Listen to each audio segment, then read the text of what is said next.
Jacqueline Lard y Amy Baker. En los tranquilos rincones del condado de Stafford, un misterio que ha persistido durante casi 4 décadas ha encontrado por fin su resolución. En una fría noche de noviembre de 1986, la vida de Jacqueline Lard, de 32 años, fue brutalmente quitada. A medida que avanzaba el año, las pistas se disipaban, pero la búsqueda de la verdad y la justicia nunca decayó.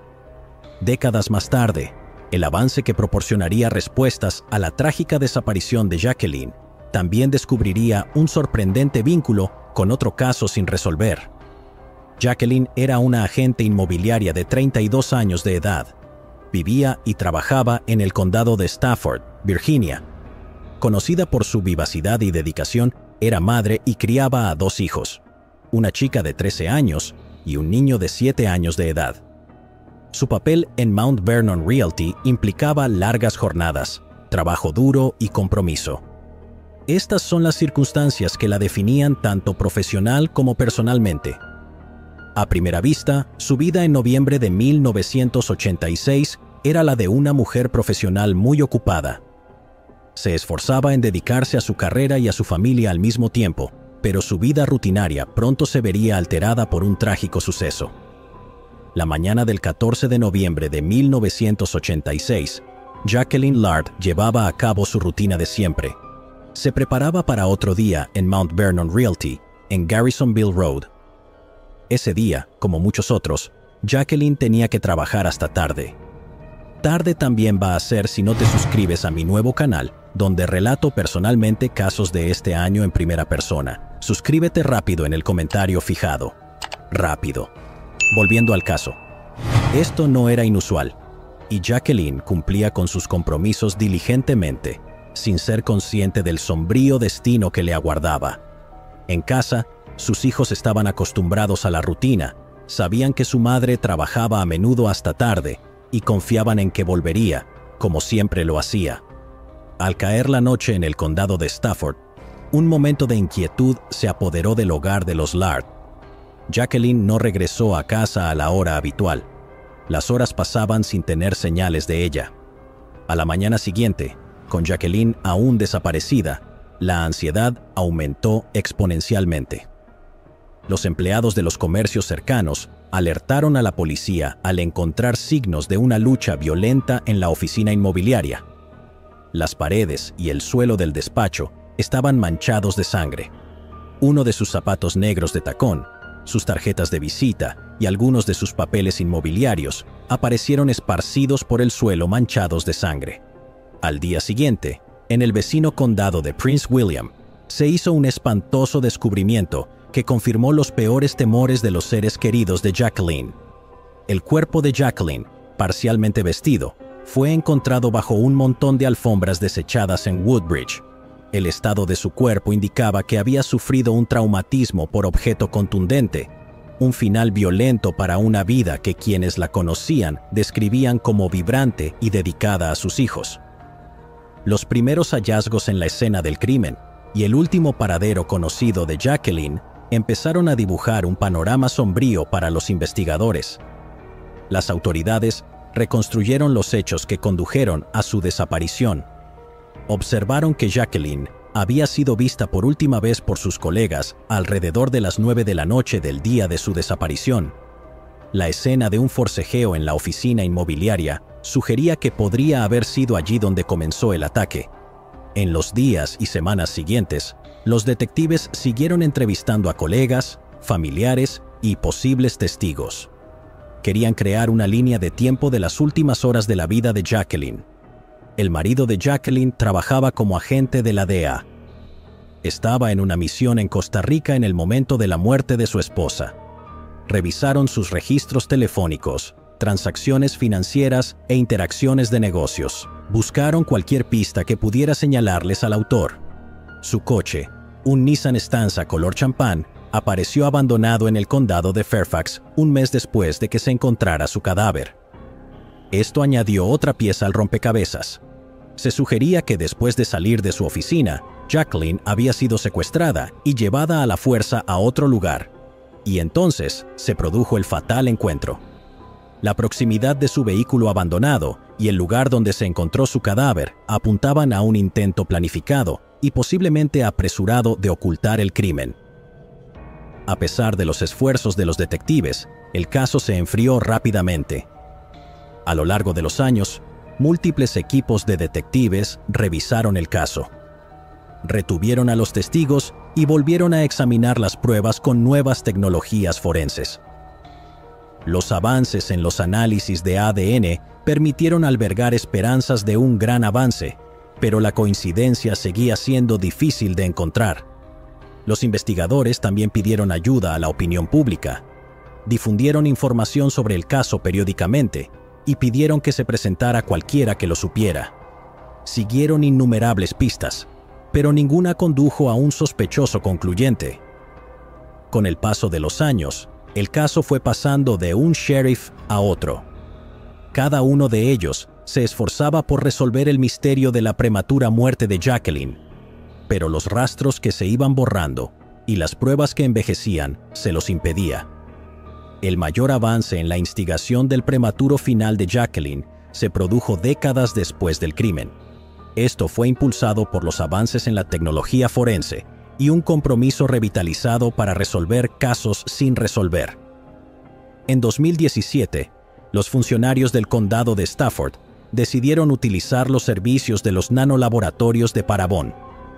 Este método ofreció un nuevo ángulo del caso, generó un perfil de sospechoso y reavivó las pistas de investigación en un misterio que llevaba años estancado. A pesar de estos avances, el perfil no coincidía con ningún registro existente en las bases de datos criminales. La identidad del sospechoso seguía rodeada de misterio. Perseverantes en su persecución, los detectives cambiaron su estrategia por la genealogía genética.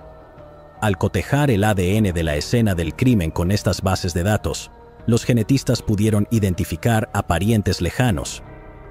El 14 de diciembre de 2023, establecieron conexiones familiares para reducir el número de posibles sospechosos. Los detectives pudieron centrarse en Elroy Harrison, de 65 años, un hombre que había logrado eludir la detección de las fuerzas del orden, ya que anteriormente no figuraba en las bases de datos de ADN criminal. Tras identificarlo como posible sospechoso, una orden judicial permitió a los detectives recoger una nueva muestra de ADN de Harrison. En febrero de 2024, la comparación de esta muestra con las pruebas de ADN procedentes del lugar del crimen décadas antes confirmó una coincidencia definitiva con Harrison.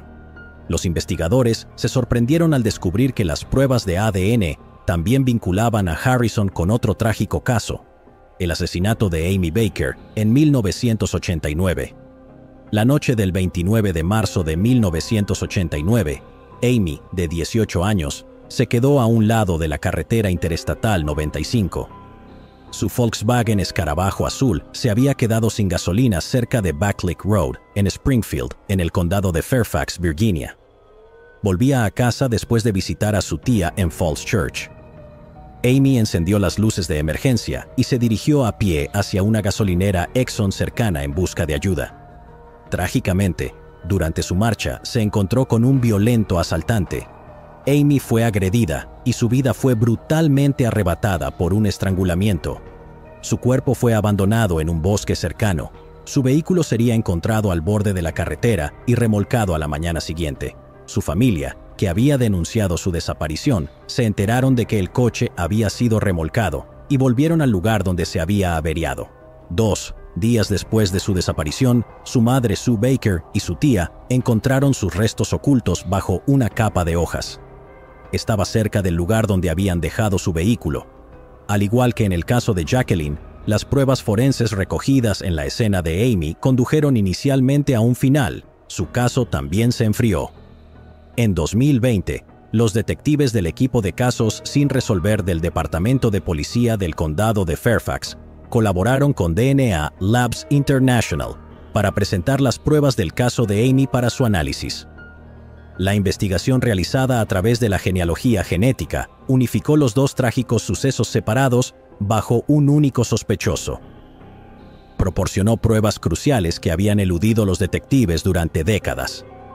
El 4 de marzo de 2024, tras décadas de incesante trabajo de investigación y avances revolucionarios en tecnología forense, Harrison fue acusado por un jurado del condado de Stafford.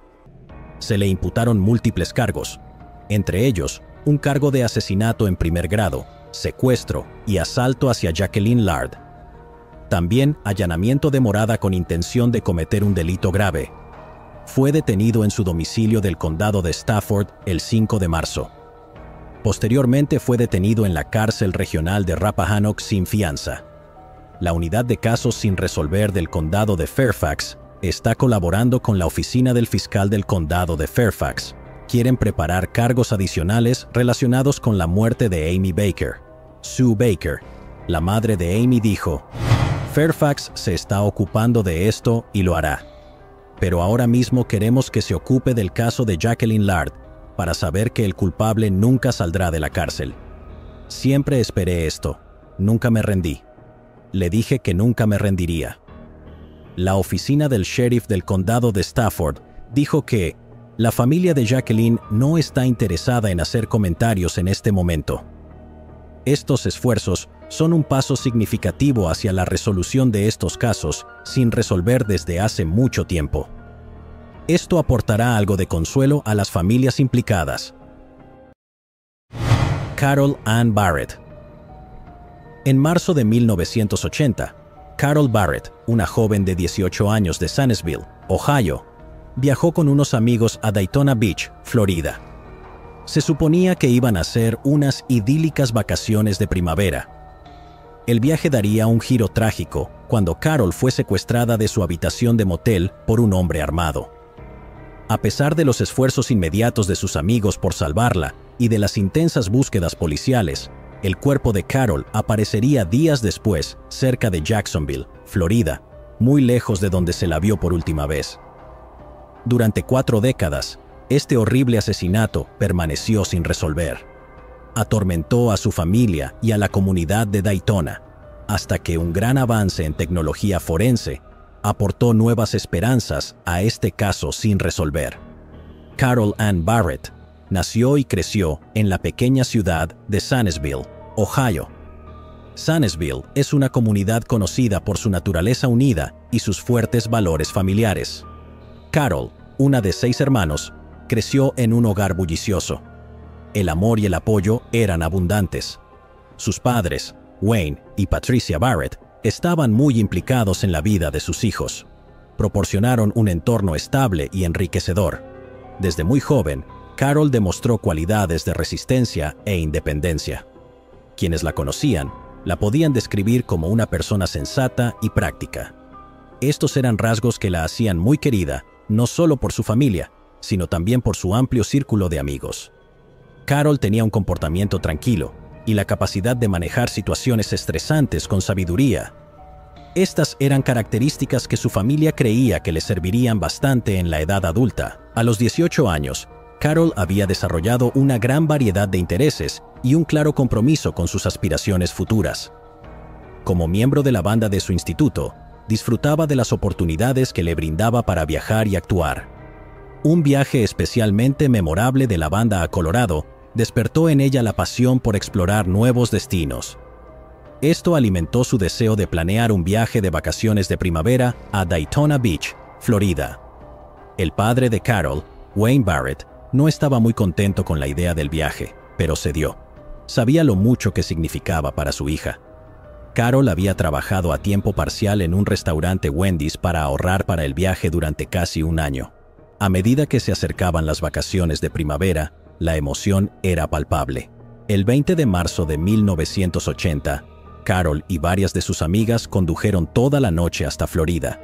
A su llegada, se registraron en el Treasure Island Inn, un popular destino frente al mar en Daytona Beach Shores. El grupo no perdió tiempo en ir a la playa, lo que dio el pistoletazo de salida a lo que prometía ser una semana de relax y diversión bajo el sol de Florida.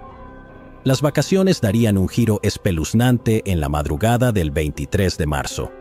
Tras una noche de tertulia en la habitación de las chicas frente al mar, En la sexta planta, Carol y un amigo, Scott Grubb, de 18 años, salieron a visitar una tienda cercana. Esto fue alrededor de las 2 de la madrugada.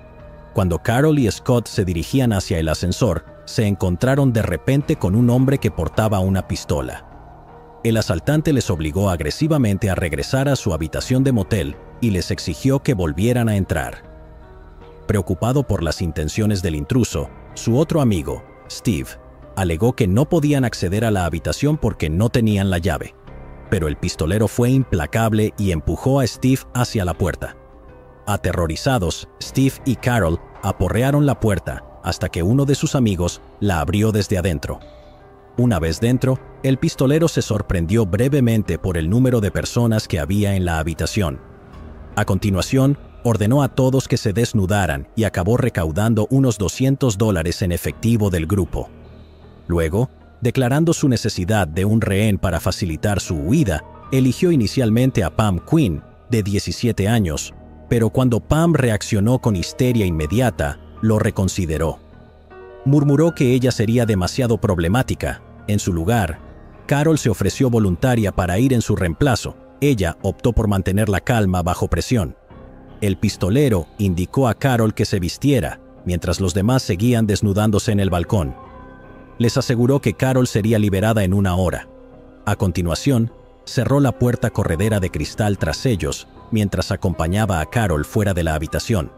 Los amigos de Carol gritaron pidiendo ayuda, pero cuando nadie respondió, supieron que tenían que actuar. Uno de los chicos se atrevió a cruzar a un balcón adyacente. Evitó con cuidado una peligrosa caída de 70 pies. Una vez allí, alertó a los sorprendidos vecinos, quienes llamaron inmediatamente a la policía. La respuesta policial fue rápida, pero el secuestrador y Carol llevaban 20 minutos de ventaja. La búsqueda inicial se vio dificultada por la falta de testigos o de alguna pista del vehículo utilizado. Los amigos de Carol facilitaron a la policía una descripción detallada del hombre, descrito como un hombre de unos 20 años, de 1 metro con 70 centímetros de estatura y pelo castaño rojizo. Tenía barba, bigote y un lunar característico en la mejilla izquierda. Fue visto por última vez con una chaqueta de ante marrón, pantalones color canela y gafas doradas de estilo aviador. A pesar de esta detallada descripción, las pistas eran escasas. Las esperanzas de que Carol fuera liberada en menos de 1 hora se desvanecían en tanto que amanecía.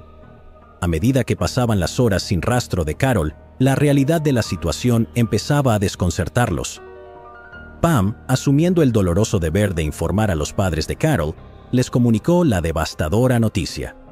Wayne, el padre de Carol, que en un principio se había mostrado reacio al viaje, se sintió abrumado por la preocupación.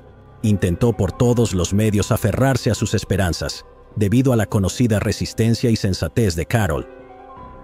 Al amanecer, sin noticias de Carol, sus padres y sus amigos se aferraron a la esperanza infundida por las palabras del secuestrador.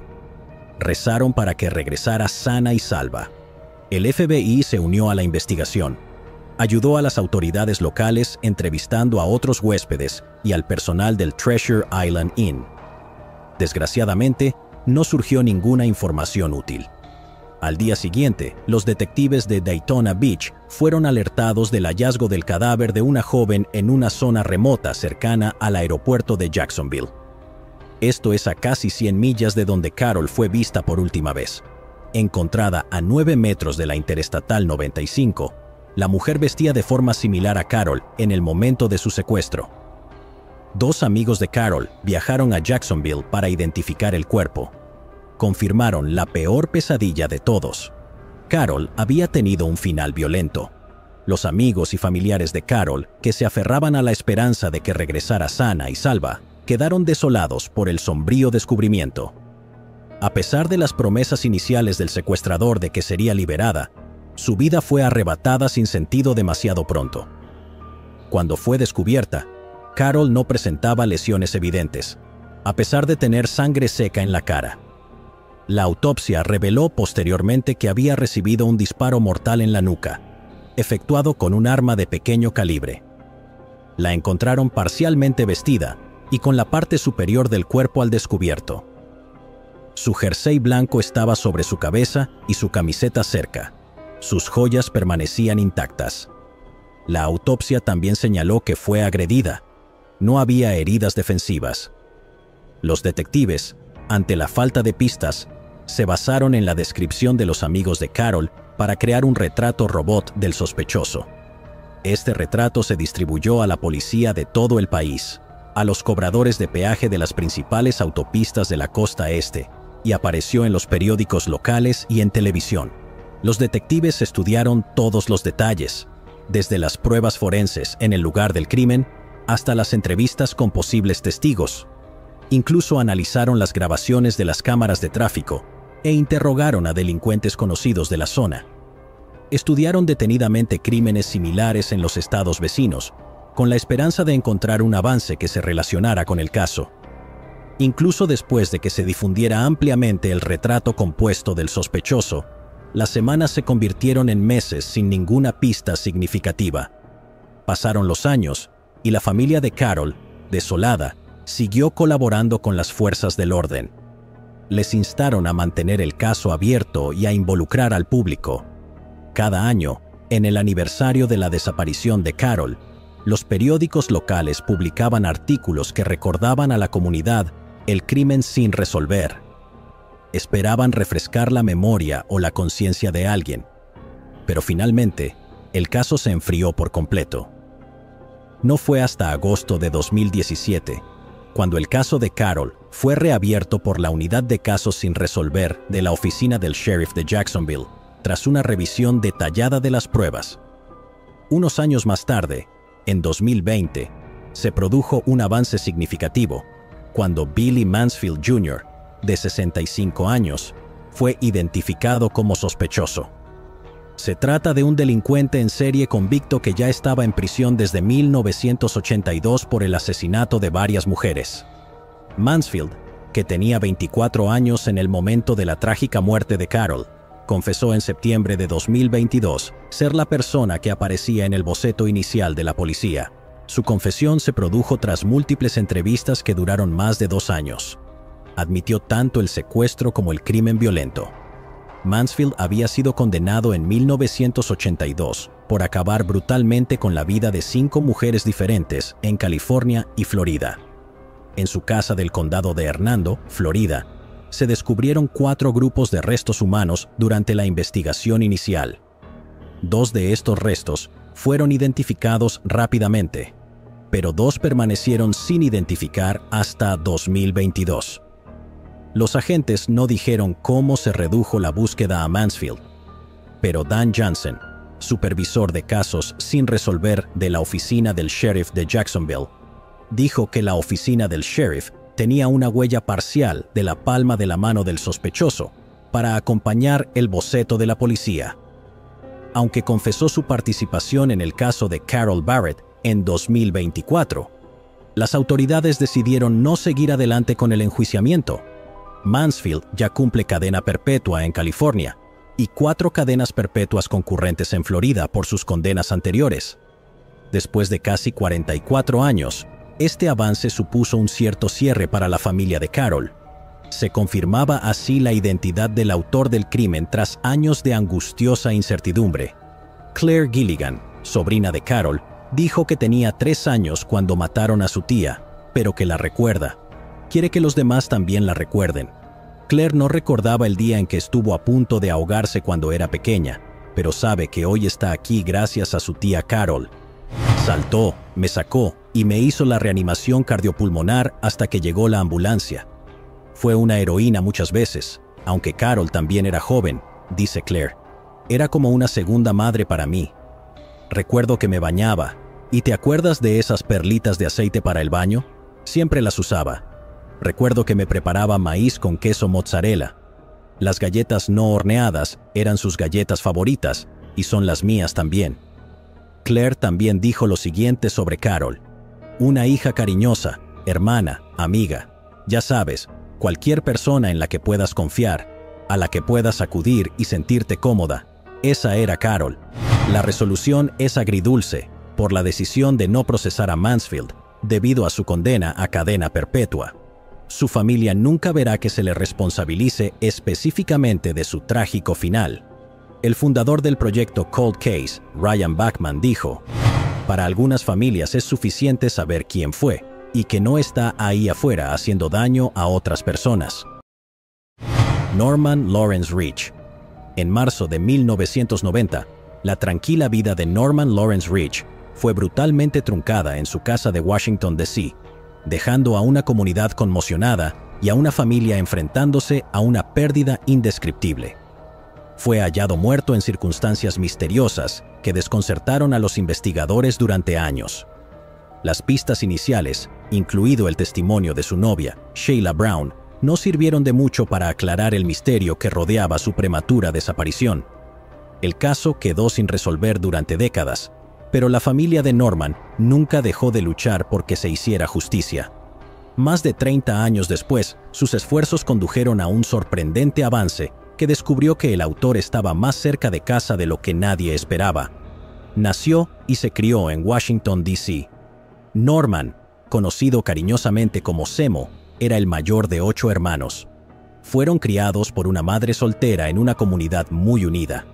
Pero agobiados por los retos socioeconómicos de la época, los años 80 y 90, Washington, D.C. fue marcado por una epidemia de sustancias ilegales. Esto aumentó la tasa de criminalidad, incluyendo un pico de delitos violentos. Incluso con estos obstáculos, Norman, de 34 años, fue un faro de resistencia y apoyo para su familia. Descrito por su hermana Sakifa Tyler como alguien que trabajaba duro para mantener a su familia, Norman acabó asumiendo el papel de padre que se quedaba en casa. Dedicó su vida a sus 3 hijos y a su novia, Sheila Brown. La mañana del 28 de marzo de 1990, lo que empezó como un día normal se convirtió rápidamente en un trágico suceso que alteraría para siempre la vida de la familia Rich. Sheila haría más tarde un relato crítico de los acontecimientos de aquel día. Según Sheila, la mañana comenzó con una visita inesperada. Sobre las 8 de la mañana llamaron a la puerta. Cuando abrió, se encontró con 2 hombres fuera. Reconoció a uno de los hombres como alguien conocido como Ducky, pero el otro hombre era un desconocido para ella. Llevaba lo que parecía ser una bolsa de papel marrón bajo el brazo. Tras avisar a Norman de las visitas, Sheila salió de casa para hacer recados y arreglarse el pelo. Horas más tarde, aproximadamente a las 10 de la noche, Sheila regresó a casa y descubrió una escena espeluznante. Norman había recibido varios disparos mortales en su dormitorio. La investigación inicial del caso Norman Rich no estuvo exenta de dificultades. Sheila Brown proporcionó detalles y ayudó a elaborar retratos compuestos de los 2 hombres que visitaron el lugar el día del crimen, pero estas pistas nunca se convirtieron en pruebas tangibles. Las dificultades se vieron agravadas por la desconfianza en las fuerzas del orden durante la epidemia de sustancias ilegales y los elevados índices de delincuencia de la época. A pesar de que se ofrecía una importante recompensa en metálico de $25,000, el caso pasó a apuros sin pistas claras y con muy pocos testigos que cooperaran. Con el tiempo, varios detectives se ocuparon del caso. Cada uno de ellos se enfrentó a los mismos obstáculos, sin lograr avances significativos. La hermana de Norman se convirtió en una defensora implacable de su hermano. Acumuló numerosas notas y diarios sobre la investigación. Siguió presionando a las autoridades para que resolvieran el caso. Un nuevo detective se hizo cargo del caso en enero de 2021 y se centró de nuevo en reevaluar las pruebas antiguas y en volver a colaborar con la comunidad y la familia de Norman. Los avances de la tecnología forense y una nueva revisión de las declaraciones de los testigos condujeron, en última instancia, a un avance significativo e impactante 31 años después de la tragedia.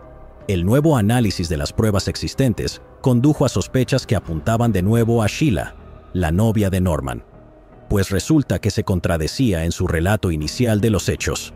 En marzo de 2024, tras una exhaustiva investigación, Sheila Brown, de 66 años, fue detenida. Fue acusada de homicidio en segundo grado y obstrucción a la justicia. Se declaró inocente ante el Tribunal Superior de D.C. El juez Robert Oken citando el mínimo historial delictivo de Brown, la puso en libertad. Esto le permitirá regresar a su casa a la espera de que prosigan los procedimientos del caso. Se le ordenó que se mantuviera en contacto telefónico regular con la oficina de servicios previos al juicio del tribunal. Los detectives dijeron que su investigación había revelado que el presunto asesinato era de naturaleza doméstica, pero no ofrecieron más detalles sobre la detención de Brown. Esto no solo reabrió viejas heridas para la familia Rich, sino que también encendió tanto el alivio como la tristeza. Ahora se enfrentaban al hecho de que el autor del crimen de Norman había estado siempre cerca de ellos. La detención de Brown, que vive en Annapolis, Maryland, marca el final de un caso que duró más de 3 décadas. Para la familia de Norman, los acontecimientos ofrecen una oportunidad de cierre y justicia, aunque con retraso. Es un caso que sirve de ejemplo crítico de los retos a los que se enfrentan las familias de las víctimas y del impacto de la delincuencia en las comunidades. A medida que se desarrolla el proceso judicial contra Brown, este promete ofrecer por fin una respuesta al doloroso final de la vida de Norman Rich. Esto pone de relieve la importancia de la perseverancia y la esperanza en la búsqueda de la verdad y la justicia en casos sin resolver. La vista está prevista para el 28 de junio de 2024. Derbie Wagner Richardson. Los habitantes de Racine, Wisconsin, quedaron conmocionados cuando se recuperó el cadáver de Derbie Wagner Richardson, cerca de su lugar de trabajo. ¿Quién le quitaría la vida tan despiadadamente y por qué? La gente del pueblo sabía la verdad, pero el hombre responsable de este atroz crimen estaba libre. El hombre había sido acusado varias veces de lesiones y malos tratos, pero no había sido condenado. ¿Cuántas vidas más serían cegadas antes de que la policía tomara cartas en el asunto? Ruth Elaine Wagner nació en Waterstown Township, Blue River, Wisconsin, pero sus padres se establecieron en Boscobel.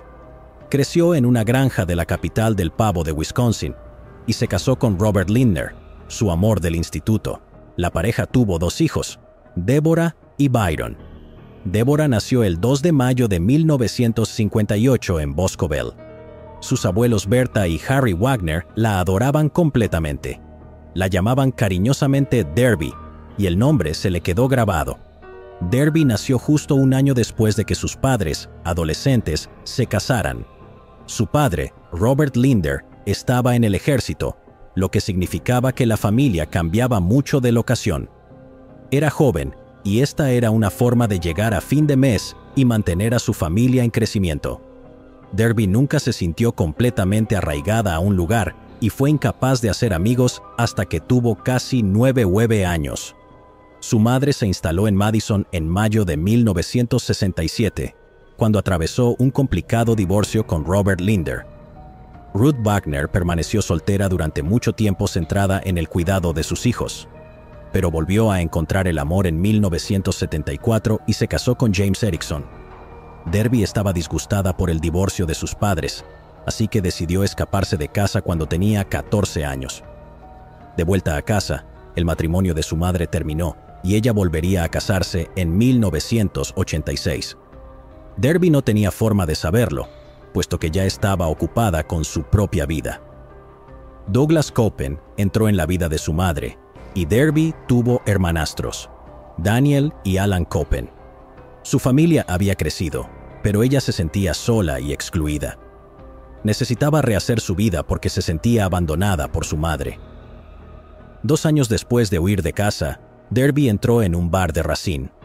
De manera insensata y como cualquier adolescente fácil de impresionar, se enamoró. Conoció a Fred Wagner Richardson en su bar.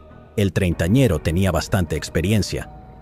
Se había alistado en el ejército estadounidense con un nombre falso y eso impresionó a la joven Derbie.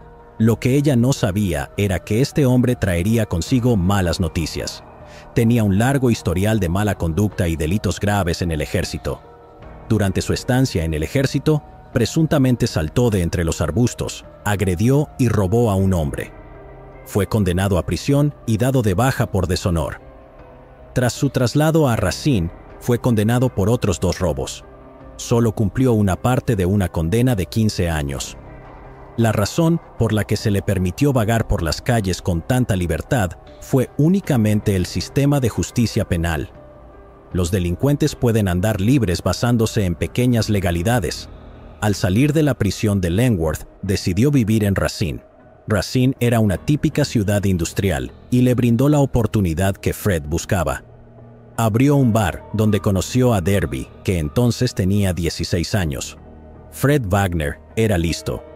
Podría haber sido un delincuente profesional, pero mediante la estafa y el ingenio, pudo poseer unas cuantas propiedades de alquiler por la ciudad. Consistían en viviendas para personas de bajos ingresos. Tenía fama de ser despiadado en sus negocios y en sus relaciones personales. Era todo serio y muy frío cuando se trataba de dinero. Fred le dio trabajo como bailarina en un bar.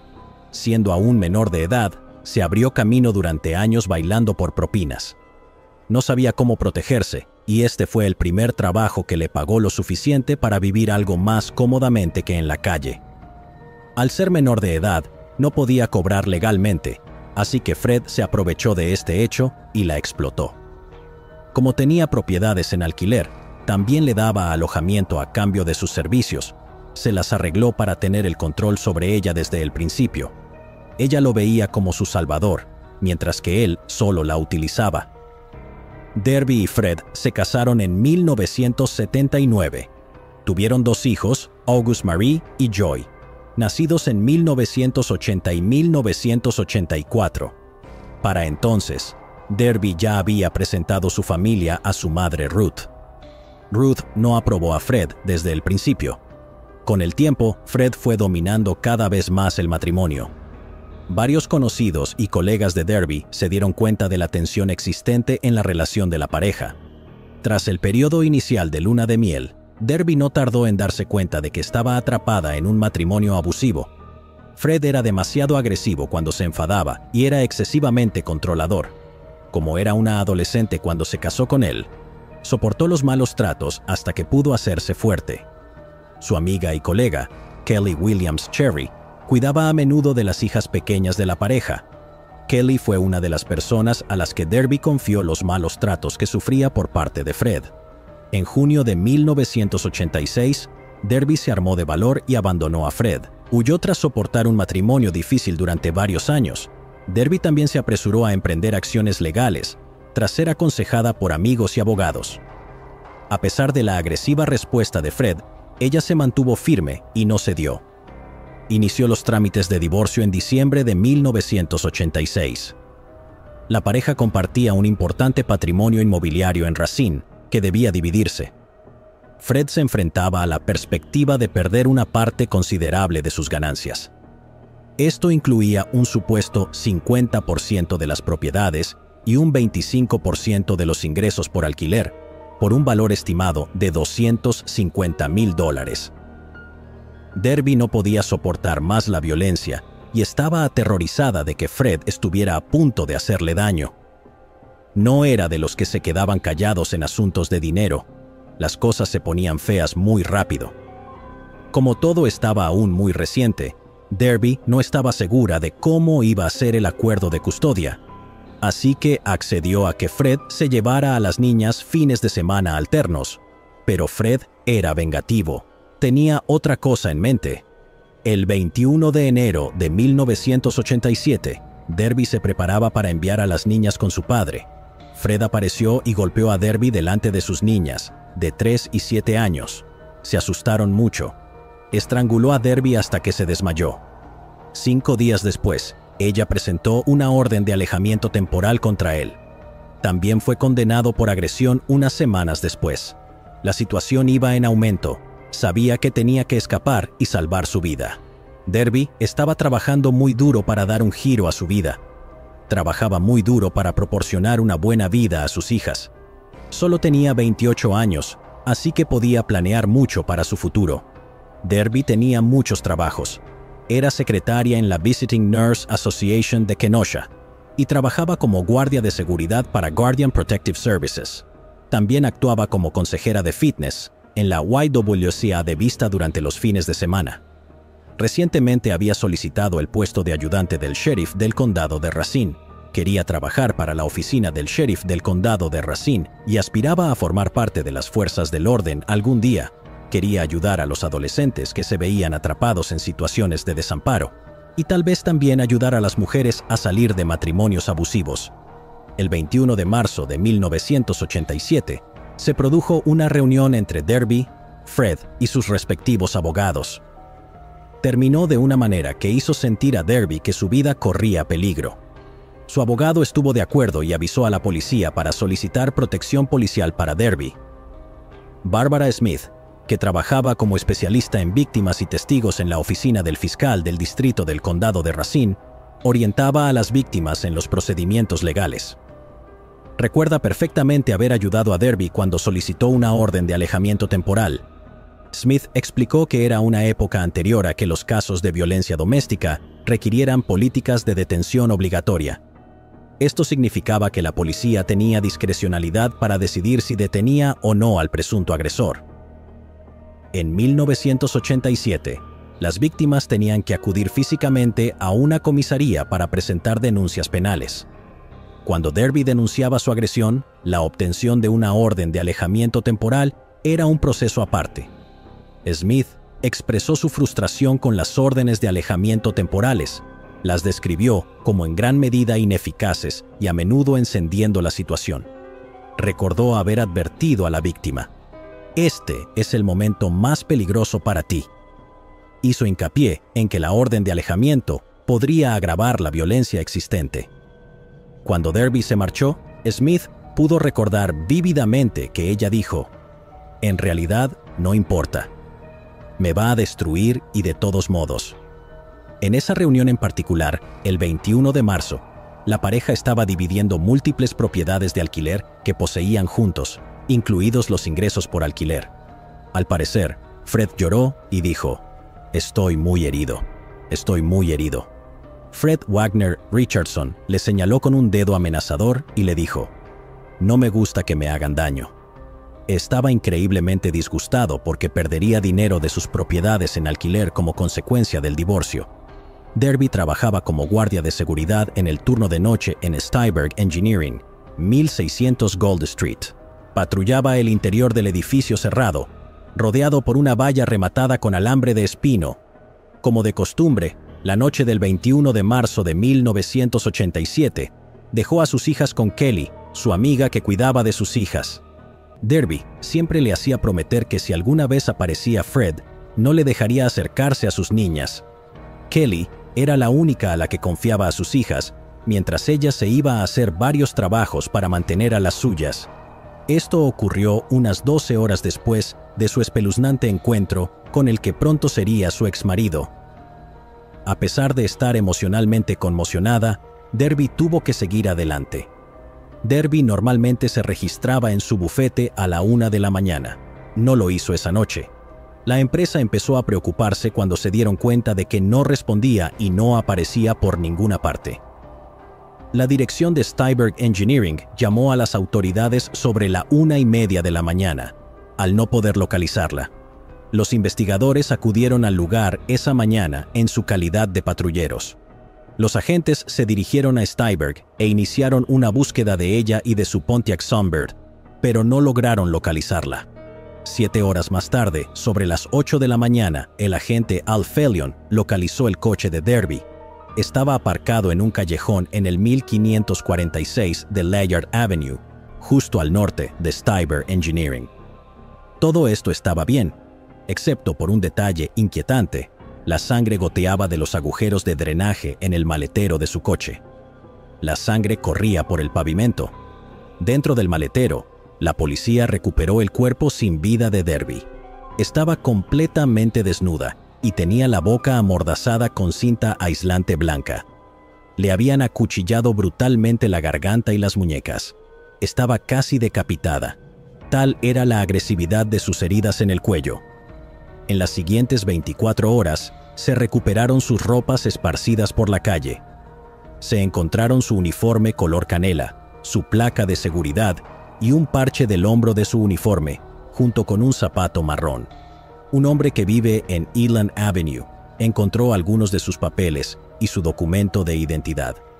A primera hora del día siguiente, un repartidor de periódicos encontró su agenda en la calle Spring y la autopista. Los investigadores también recuperaron un par de cizallas negras y rojas de la escena del crimen. Aún no se conocía bien el análisis de ADN, pero todo permanecía bien conservado, como era el procedimiento en aquella época. El forense reveló algunos detalles inquietantes, pero que ayudarían a esbozar una imagen de lo que ocurrió exactamente. Derby aún llevaba todas sus joyas en el cuerpo, así que no estaba siendo asaltada ni robada cuando ocurrió esta tragedia. Eso se descartó como motivo. Tampoco había evidencia de asalto. Un patólogo llevó a cabo un examen exhaustivo. Confirmó que la lesión en la cabeza de Derby fue causada por cizallas. Los investigadores descubrieron que el sospechoso había entrado en la propiedad de ingeniería Steinberg, cortando una sección de la valla de alambrada a lo largo de su lado este. Las fotografías de la escena del crimen revelaron una huella de zapato en la propiedad con la punta puntiaguda, parecida a una bota de vaquero. Esto coincidía con el calzado que llevaba alguien que ella conocía, según supieron más tarde los investigadores. Derby tenía la costumbre de llevar la ropa de sus hijos al trabajo para doblarla. A menudo aparcaba el coche junto a la puerta del comedor para poder llevar fácilmente el cesto de la ropa sucia de un lado a otro. Así que el agresor la estaba esperando y la atacó mientras Derby hacía uno de sus viajes. Su chaqueta se encontró con las mangas del revés. Un examen reveló que alguien había intentado agarrar a Derby por detrás. Ella consiguió zafarse y huir hacia la oficina cercana, ya que las marcas en la puerta indicaban que Derby se había encerrado dentro. Pudieron ver marcas de tela vaquera en la puerta. Parecía como si alguien hubiera empujado repetidamente la puerta con el hombro, llevando una chaqueta vaquera. El agresor la golpeó hasta dejarla inconsciente y luego procedió a vendarle la boca con cinta aislante blanca. Después, la transportó al maletero de su coche. La presencia de cinta adhesiva sugiere premeditación. Según los expertos, los objetos personales de Derby fueron esparcidos por la ciudad para despistar a los investigadores. Parecía plausible que el autor temiera convertirse en el principal sospechoso. Los investigadores dedujeron que el agresor condujo a Derby a otro lugar, donde la desnudaron y posteriormente perdió la vida. Luego condujo el coche de vuelta a su lugar de trabajo, quizá porque el agresor necesitaba recuperar su propio vehículo. Esto era venganza, un crimen de rabia contra Derby. Así que 3 cosas eran ciertas. Número 1, el autor era probablemente alguien con una cuenta pendiente con Derby. Número 2, era alguien a quien conocía, porque estaba familiarizado con la rutina de su lugar de trabajo. Y número 3, Derby había luchado y forcejeado hasta el final. Un pariente se dio cuenta de que las cizallas negras y rojas de las pruebas pertenecían nada menos que a Fred Wagner Richardson. Un chivatazo dirigió la atención de la policía hacia un vehículo parecido al de Derby. Fue visto cerca de la vivienda de Fred en State Street aquella fatídica noche. Los testigos recordaron haber visto a alguien cargando un objeto en el maletero. Un objeto grande, como quizá una alfombra enrollada. Actuando con rapidez, las fuerzas del orden ejecutaron una orden de registro en el lugar, pero les costó reunir pruebas suficientes para acusar a su ex del asesinato. En todo momento, Fred mantuvo firmemente su inocencia. Durante la investigación del caso, las autoridades recuperaron pruebas tanto de Steinberg Engineering como de las inmediaciones donde se encontraba el coche de Derby. Un agente del Departamento de Policía de Racine, en servicio nocturno, informó haber visto un vehículo similar al de Derby aparcado en la puerta de servicio trasera del 1212 de State Street, alrededor de las 3 de la mañana. La propiedad pertenecía a Fred Richardson. Los residentes de la propiedad informaron a la policía de que el sótano y la puerta trasera, donde estaba aparcado el coche, eran de uso exclusivo del propietario. Ninguno de los inquilinos tenía llaves ni acceso a esa parte de la propiedad. Recuperaron un recibo de venta de cizallas rojas, del mismo tipo que las encontradas en la escena del crimen. Fred había hecho algunos comentarios inusuales a sus amigos. Muchos de ellos parecían inventados y resultaron ser falsos cuando los agentes entrevistaron a varios testigos y amigos. Supuestamente le dijo a un amigo: que estaba demasiado ocupado para hacer planes durante el fin de semana, porque sus hijos iban a pasar el fin de semana con él. A Derby le tocaba tener a las niñas ese fin de semana, así que no tenía sentido que mintiera al respecto. ¿Qué intentaba ocultar? Cuando otro amigo quiso quedar, dijo que había estado enfermo en cama todo el fin de semana. Brian Linder, hermano de Derby, insistió en que Fred era el único que querría hacer daño a su hermana. Ruth Wagner, su madre, y todos sus seres queridos pidieron repetidamente a la policía que investigara a Fred. La tragedia le afectó mucho a la madre de Derby. Ruth había estado deseando que Derby se independizara. Por fin había salido de un matrimonio abusivo e iba a progresar en la vida. Ahora sus nietas se quedaban sin una madre cariñosa y, lo que era más frustrante, el hombre que ella sabía que estaba detrás de su muerte estaba libre. Al principio, Ruth se hizo cargo de las dos niñas, pero luego Fred luchó por ellas. Tras una amarga batalla por la custodia que duró 2 años, consiguió la custodia de sus hijas. Como no era de las que se quedaban de brazos cruzados, Ruth se convirtió en defensora de los derechos de las víctimas en Wisconsin. Trabajó como contadora, agente inmobiliaria e incluso funcionaria de prisiones. Hizo de todo para no tener que enfrentarse al dolor de perder a su hija. Instó a la policía a que se ocupara del caso de su hija y lo resolviera de algún modo. Los días se convirtieron en semanas, las semanas en meses y finalmente, los meses en años. Una década después del trágico descubrimiento en el callejón industrial, el caso seguía sin resolverse. Su madre celebró el 10º aniversario con la esperanza de motivar a la policía. Cada vez que había publicidad sobre el caso de su hija, el departamento de policía recibía llamadas y algunas pistas débiles. Para aumentar la visibilidad de la investigación, Ruth organizó una vigilia pública. Tuvo lugar en el callejón donde se descubrió el cadáver de su hija. El acto estaba previsto para las 6 de la tarde de un sábado, en el bloque 1500 de la avenida Layard. Eligió un fin de semana para que acudiera el máximo número de personas. Durante la vigilia, algunos asistentes recitaban escritos sobre Derby. Se animaría a los demás a compartir sus recuerdos de ella. Ruth también mencionó que se incluiría una suelta de globos como parte de la vigilia.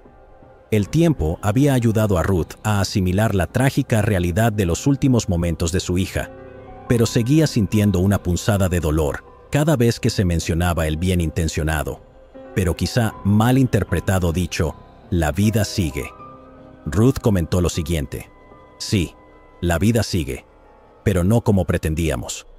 Pienso en ella todos los días, sigo echándola de menos, todos los días. Luchaba con una tristeza profunda y duradera, derivada de su incapacidad para compartir su vida con una hija. Derby era testaruda, independiente y se dedicaba a proporcionar una vida mejor a sus 2 hijas.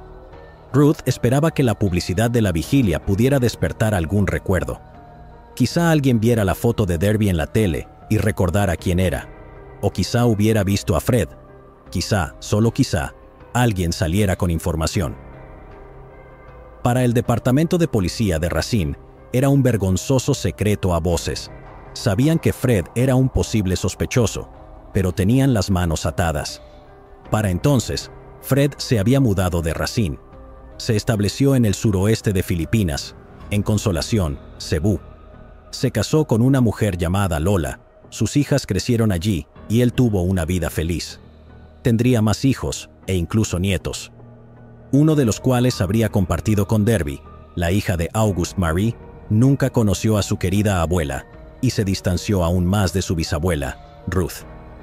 A través de su abogado, Domingo Cruz, Fred negó sistemáticamente cualquier implicación en el caso. Cruz también rechazó que la policía se centrara en su cliente, sugiriendo que se debía a un deseo desesperado de realizar una detención. Cruz siguió representando a Fred en la investigación. Criticó a la policía por señalar rápidamente a su cliente como sospechoso. Cree que han descuidado otras pistas que podrían haber conducido al verdadero autor. Sus hijas adolescentes crecían sin Derby y Ruth, y solo conocían a Lola y Fred. Creían que su padre había sido interrogado injustamente. Ruth se jubiló a los 69 años y siguió trabajando como voluntaria y asistiendo a grupos de apoyo. Falleció en 2022 sin que se hubiera resuelto el caso de Derby, pero había expresado su deseo de que quienes asistieran a su funeral vistieran colores brillantes o sus colores favoritos. Ella no quería flores. En su lugar, instó a todos a hacer donaciones a los servicios de intervención de abuso doméstico en Madison, también en el Centro de Recursos para Mujeres y en los apartamentos Bethany de Racine. En cierto modo, perder a Derby moldeó su vida para ser la voz de los desamparados. Pero incluso después de su muerte, las siniestras palabras de Fred quedarían estampadas en su perfil conmemorativo. Comentó fríamente: "El karma tiene una forma de nivelar el campo de juego". En 2024, los agentes se emparejaron con un equipo de documentalistas que querían seguir investigando el caso. Visitaron a Fred, que ahora está de vuelta en los Estados Unidos. A los 82 años, Fred estaba confinado a una silla de ruedas. Aunque la nueva esposa de Fred llevó a los agentes a Fred, no quería hablar. El detective original del caso, Al Felion, reabrió los archivos y lo revisó todo con una nueva perspectiva. Nada era nuevo. A pesar de ello, el equipo creía haber reunido pruebas suficientes para presentar el caso al fiscal del distrito. Brian Linder, hermano de Derby, dijo que su madre se habría sentido muy aliviada. A principios de 2024, la policía de Racine recibió un aviso de que Fred, un delincuente convicto, estaba en posesión ilegal de armas de fuego. Tenían una orden para sus propiedades de alquiler. La policía registró la casa de Fred el 28 de marzo de 2024. Recuperaron 4 pistolas y 2 tasers. También recuperaron un par de cizallas que eran idénticas a las encontradas en la escena del crimen en 1987. Era idéntico a un par que compró un mes después de la muerte de Derby. Era ilegal que poseyera armas de fuego. Como resultado de esta investigación, se emitió una orden de detención. Fred fue detenido en una de sus propiedades ese mismo día. Se le acusó de participación en primer grado en un homicidio ilegítimo premeditado, 4 cargos de posesión de un arma de fuego por un delincuente y 2 cargos de posesión de armas electrónicas. A sus 82 años de edad, Fred podría enfrentarse al resto de su vida en prisión. 37 años después, Derby por fin iba a tener justicia. La policía de Racine celebró una rueda de prensa el 5 de abril para compartir la noticia. El miércoles 10 de abril de 2024, Fred se declaró inocente del caso en el Tribunal de Circuito del Condado de Racine. Se le presume inocente hasta que la ley demuestre su culpabilidad más allá de toda duda razonable. Los fiscales pidieron una fianza de $1 millón para Fred. El comisionado del tribunal aprobó $50,000 en efectivo y una fianza de firma de $50,000. Fred aportó los $50,000 en efectivo y posteriormente fue puesto en libertad. La fiscal del distrito del condado de Racine, Patricia Hansen, hizo hincapié en la importancia de vincular a Fred y sus pertenencias con el crimen, así como en su momento. Los investigadores señalaron que no había novedades significativas en el caso, pero destacaron un reciente cambio de perspectiva por parte de 2 detectives. La fiscal del distrito, Patricia Hansen, declaró que había suficientes pruebas circunstanciales para seguir adelante con el juicio. Hizo hincapié en la necesidad de presentar las pruebas ante el tribunal. La familia de Derby expresó su deseo de que se hiciera justicia.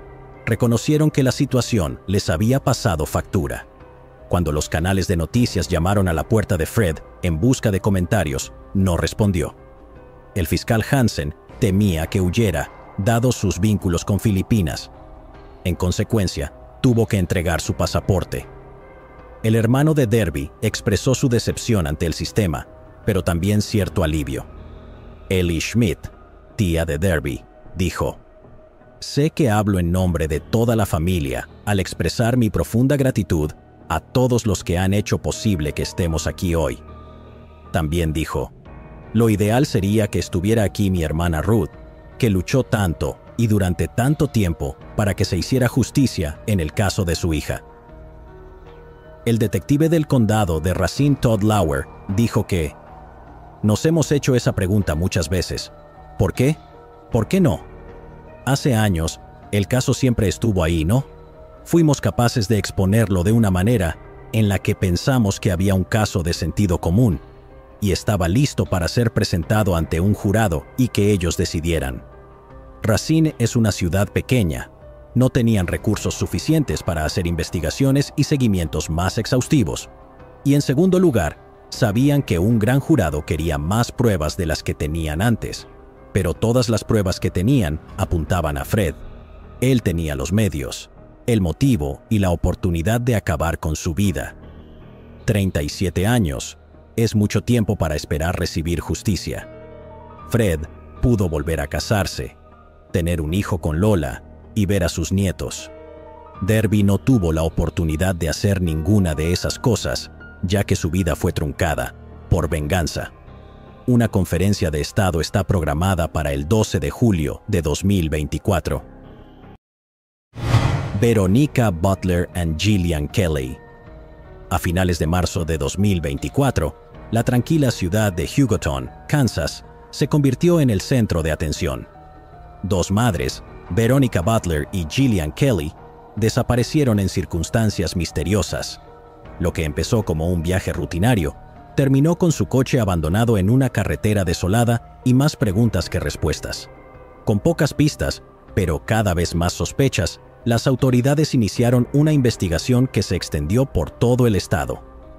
A medida que la desaparición se convertía en un caso de presunto juego sucio, las detenciones incluyeron a una figura estrechamente vinculada a la vida personal de una de las mujeres desaparecidas.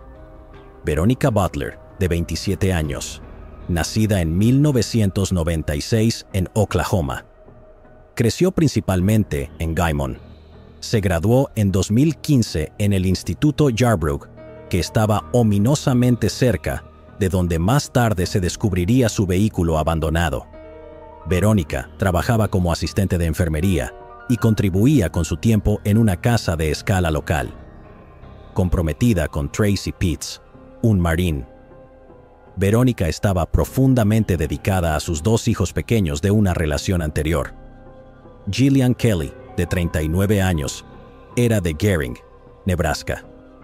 Pero hizo su hogar en Hugoton, Kansas, con su marido Heath Kelly, un ministro local.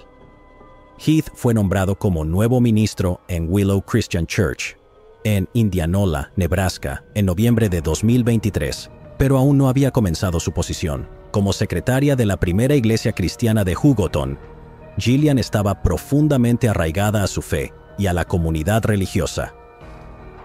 Madre de 4 hijos, compaginaba sus responsabilidades profesionales con una ajetreada vida hogareña. Conocida por su calidez y su participación activa en las actividades de la iglesia, Gillian era reconocida como un apoyo incondicional. Era mentora de sus compañeros y siempre estaba dispuesta a echar una mano o a escuchar a los necesitados. Una de esas personas a las que echaba una mano era Veronica Butler. Veronica y Gillian eran más conocidas que amigas íntimas. Habiendo sido ambas miembros de la primera iglesia cristiana en Hugoton, sus vidas se entrelazaron a través de su participación compartida dentro de la iglesia. A pesar de no estar muy unidos, Gillian era uno de los supervisores designados por el tribunal para las visitas entre Verónica y sus hijos. Los hijos de Verónica habían estado viviendo con un abuelo en Eva, Oklahoma, en ese momento. El 30 de marzo de 2024, Veronica Butler y Gillian Kelly emprendieron lo que se suponía que iba a ser un viaje tranquilo desde Hugoton, Kansas, hasta Eva. El propósito de su viaje era que Verónica recogiera a sus 2 hijos. Iban a asistir a la fiesta del 6º cumpleaños de su hija. Su hijo tiene 8 años. Se trataba de un viaje de 45 minutos que Verónica, como madre comprometida, hacía con regularidad. Fue un día que empezó como cualquier otro, con ambas mujeres preparándose para el viaje. Salieron temprano, planeando regresar el mismo día, como habían hecho en numerosas ocasiones. Esta vez, sin que las 2 madres lo supieran, el viaje rutinario daría un giro inesperado y trágico. Cuando cayó la noche y ninguna de las 2 mujeres llegó a su destino ni regresó a casa, Sus familiares y amigos empezaron a preocuparse. Esto dio lugar a una búsqueda, que pronto se convertiría en una investigación completa, por parte de la Oficina de Investigación del Estado de Oklahoma. El último avistamiento conocido de las dos mujeres fue cuando salieron de Hugoton. El registro telefónico de Verónica y Gillian indicaba que sus dispositivos estuvieron enviando señales activamente hasta aproximadamente las 9:42 de la mañana. A partir de entonces, los dispositivos dejaron de ser vistos por las redes y dejaron de transmitir. Más tarde ese mismo día, su coche fue encontrado abandonado en un camino de tierra a 1000 pies de la carretera estatal 95 de Oklahoma y la carretera L. Esto es justo al sur de Elkhart, Kansas, no muy lejos de la escuela Yarborough, donde Verónica se había graduado. La escuela se cerró el lunes 1 de abril por precaución y se volvió a abrir, pero permaneció cerrada el martes, dada la naturaleza desconocida del incidente de la persona desaparecida. El superintendente de la escuela dijo: Butler era parte de la clase de 2015 y era una clase de 1 ese año, lo que significa que era la única de último año que se graduaba. El superintendente escribió: bromeé sobre que era la primera de su clase y bueno, también la última. El lugar era remoto, una zona abierta en la que rara vez había mucha actividad. El coche abandonado llamó la atención de los transeúntes. En el interior del vehículo, la escena era inquietante. Se encontró una pequeña cantidad de sangre, indicio de violencia. Fuera del vehículo se descubrieron distintos charcos de sangre. Cualquiera que fuera el incidente, ocurrió tanto dentro como fuera del coche. Las puertas del coche quedaron abiertas, como si los ocupantes hubieran sido forzados a salir rápidamente o se hubieran marchado a toda prisa. También se encontraron las gafas de Verónica en la calzada, cerca de un martillo roto. Se encontró un cargador de pistola dentro del bolso de Gillian en la escena. No se encontró ninguna pistola. La zona que rodeaba el coche era vasta y abierta y no ofrecía pistas ni testigos inmediatos. Este aislamiento no hizo sino aumentar la preocupación por lo que pudiera haberles ocurrido a Verónica y Gillian. Las autoridades, que declararon la desaparición sospechosa desde el principio, intensificaron sus esfuerzos. Los equipos de búsqueda peinaron campos y bosques. Los investigadores rastrearon la zona en busca de posibles pistas que pudieran arrojar luz sobre los últimos movimientos conocidos de las mujeres. A medida que pasaban los días sin rastro de Verónica ni de Gillian, las comunidades locales en las que estaban arraigadas las mujeres empezaron a movilizarse. Los servicios de oración organizados por la Iglesia Cristiana Willow y la Asamblea de Dios de Hugoton unieron a los residentes en esperanza y solidaridad. Las páginas de las redes sociales y los tablones de anuncios de la comunidad se llenaron de peticiones de cualquier información relacionada con el caso. La Iglesia Cristiana Willow publicó en Facebook: por favor, oren para que Gillian y su amiga Verónica estén a salvo y que sean encontradas rápidamente. Dios, por favor, lleva a estas mujeres a casa con sus familias, que están tan preocupadas por ellas. Entre bastidores, las fuerzas del orden trabajaron incansablemente, reconstruyendo las últimas actividades conocidas de las mujeres. Investigaron las relaciones personales y profesionales y siguieron todas las pistas recibidas.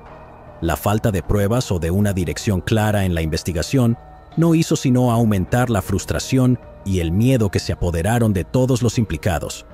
Travis Woodworth, un amigo, dijo: no saber nada, no saber si están aquí en Kansas todavía o en Oklahoma o dónde están. Mi corazón acaba de caer. Como que ha sido una semana muy desgarradora. Muchas noches sin dormir. Otro amigo de la mujer desaparecida dijo: nada como eso realmente sucede por aquí, así que uno fue un shock. Era ella de todas las personas. También dijo que Verónica ilumina una habitación y siempre compartía una sonrisa. Y que todo el mundo debe rezar por su familia y su prometido Tracy. El portavoz de Oficina de Investigación del Estado de Oklahoma, Hunter McKee, reiteró la naturaleza inquietante de la desaparición. Mencionó la ubicación rural del coche y la falta total de contacto con las mujeres como factores primarios que alimentan sus preocupaciones sobre juego sucio.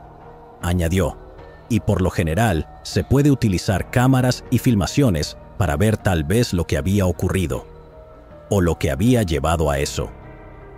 El 13 de abril de 2024, la investigación condujo a la detención de 4 personas en relación con la desaparición y el fallecimiento de Veronica y Gillian. Tad Bert Cullum, de 54 años. Tiffany Machelle Adams, de 50 años. Cole Earl Twombly, de 44 años. Y Cora Twombly, de 43 años. Finalmente también fue detenido un quinto sospechoso de nombre Paul Grice. Aunque aún no se han encontrado los cadáveres, las pruebas recogidas en el lugar de los hechos han sido decisivas para determinar la autoría del crimen y contribuir a la rápida detención de los sospechosos. Hunter McKee declaró: "Las pruebas que se encontraron en el interior del vehículo abandonado y a su alrededor ayudaron a nuestros investigadores a determinar la existencia de un delito. De lo que había en el vehículo y a su alrededor no podemos hablar.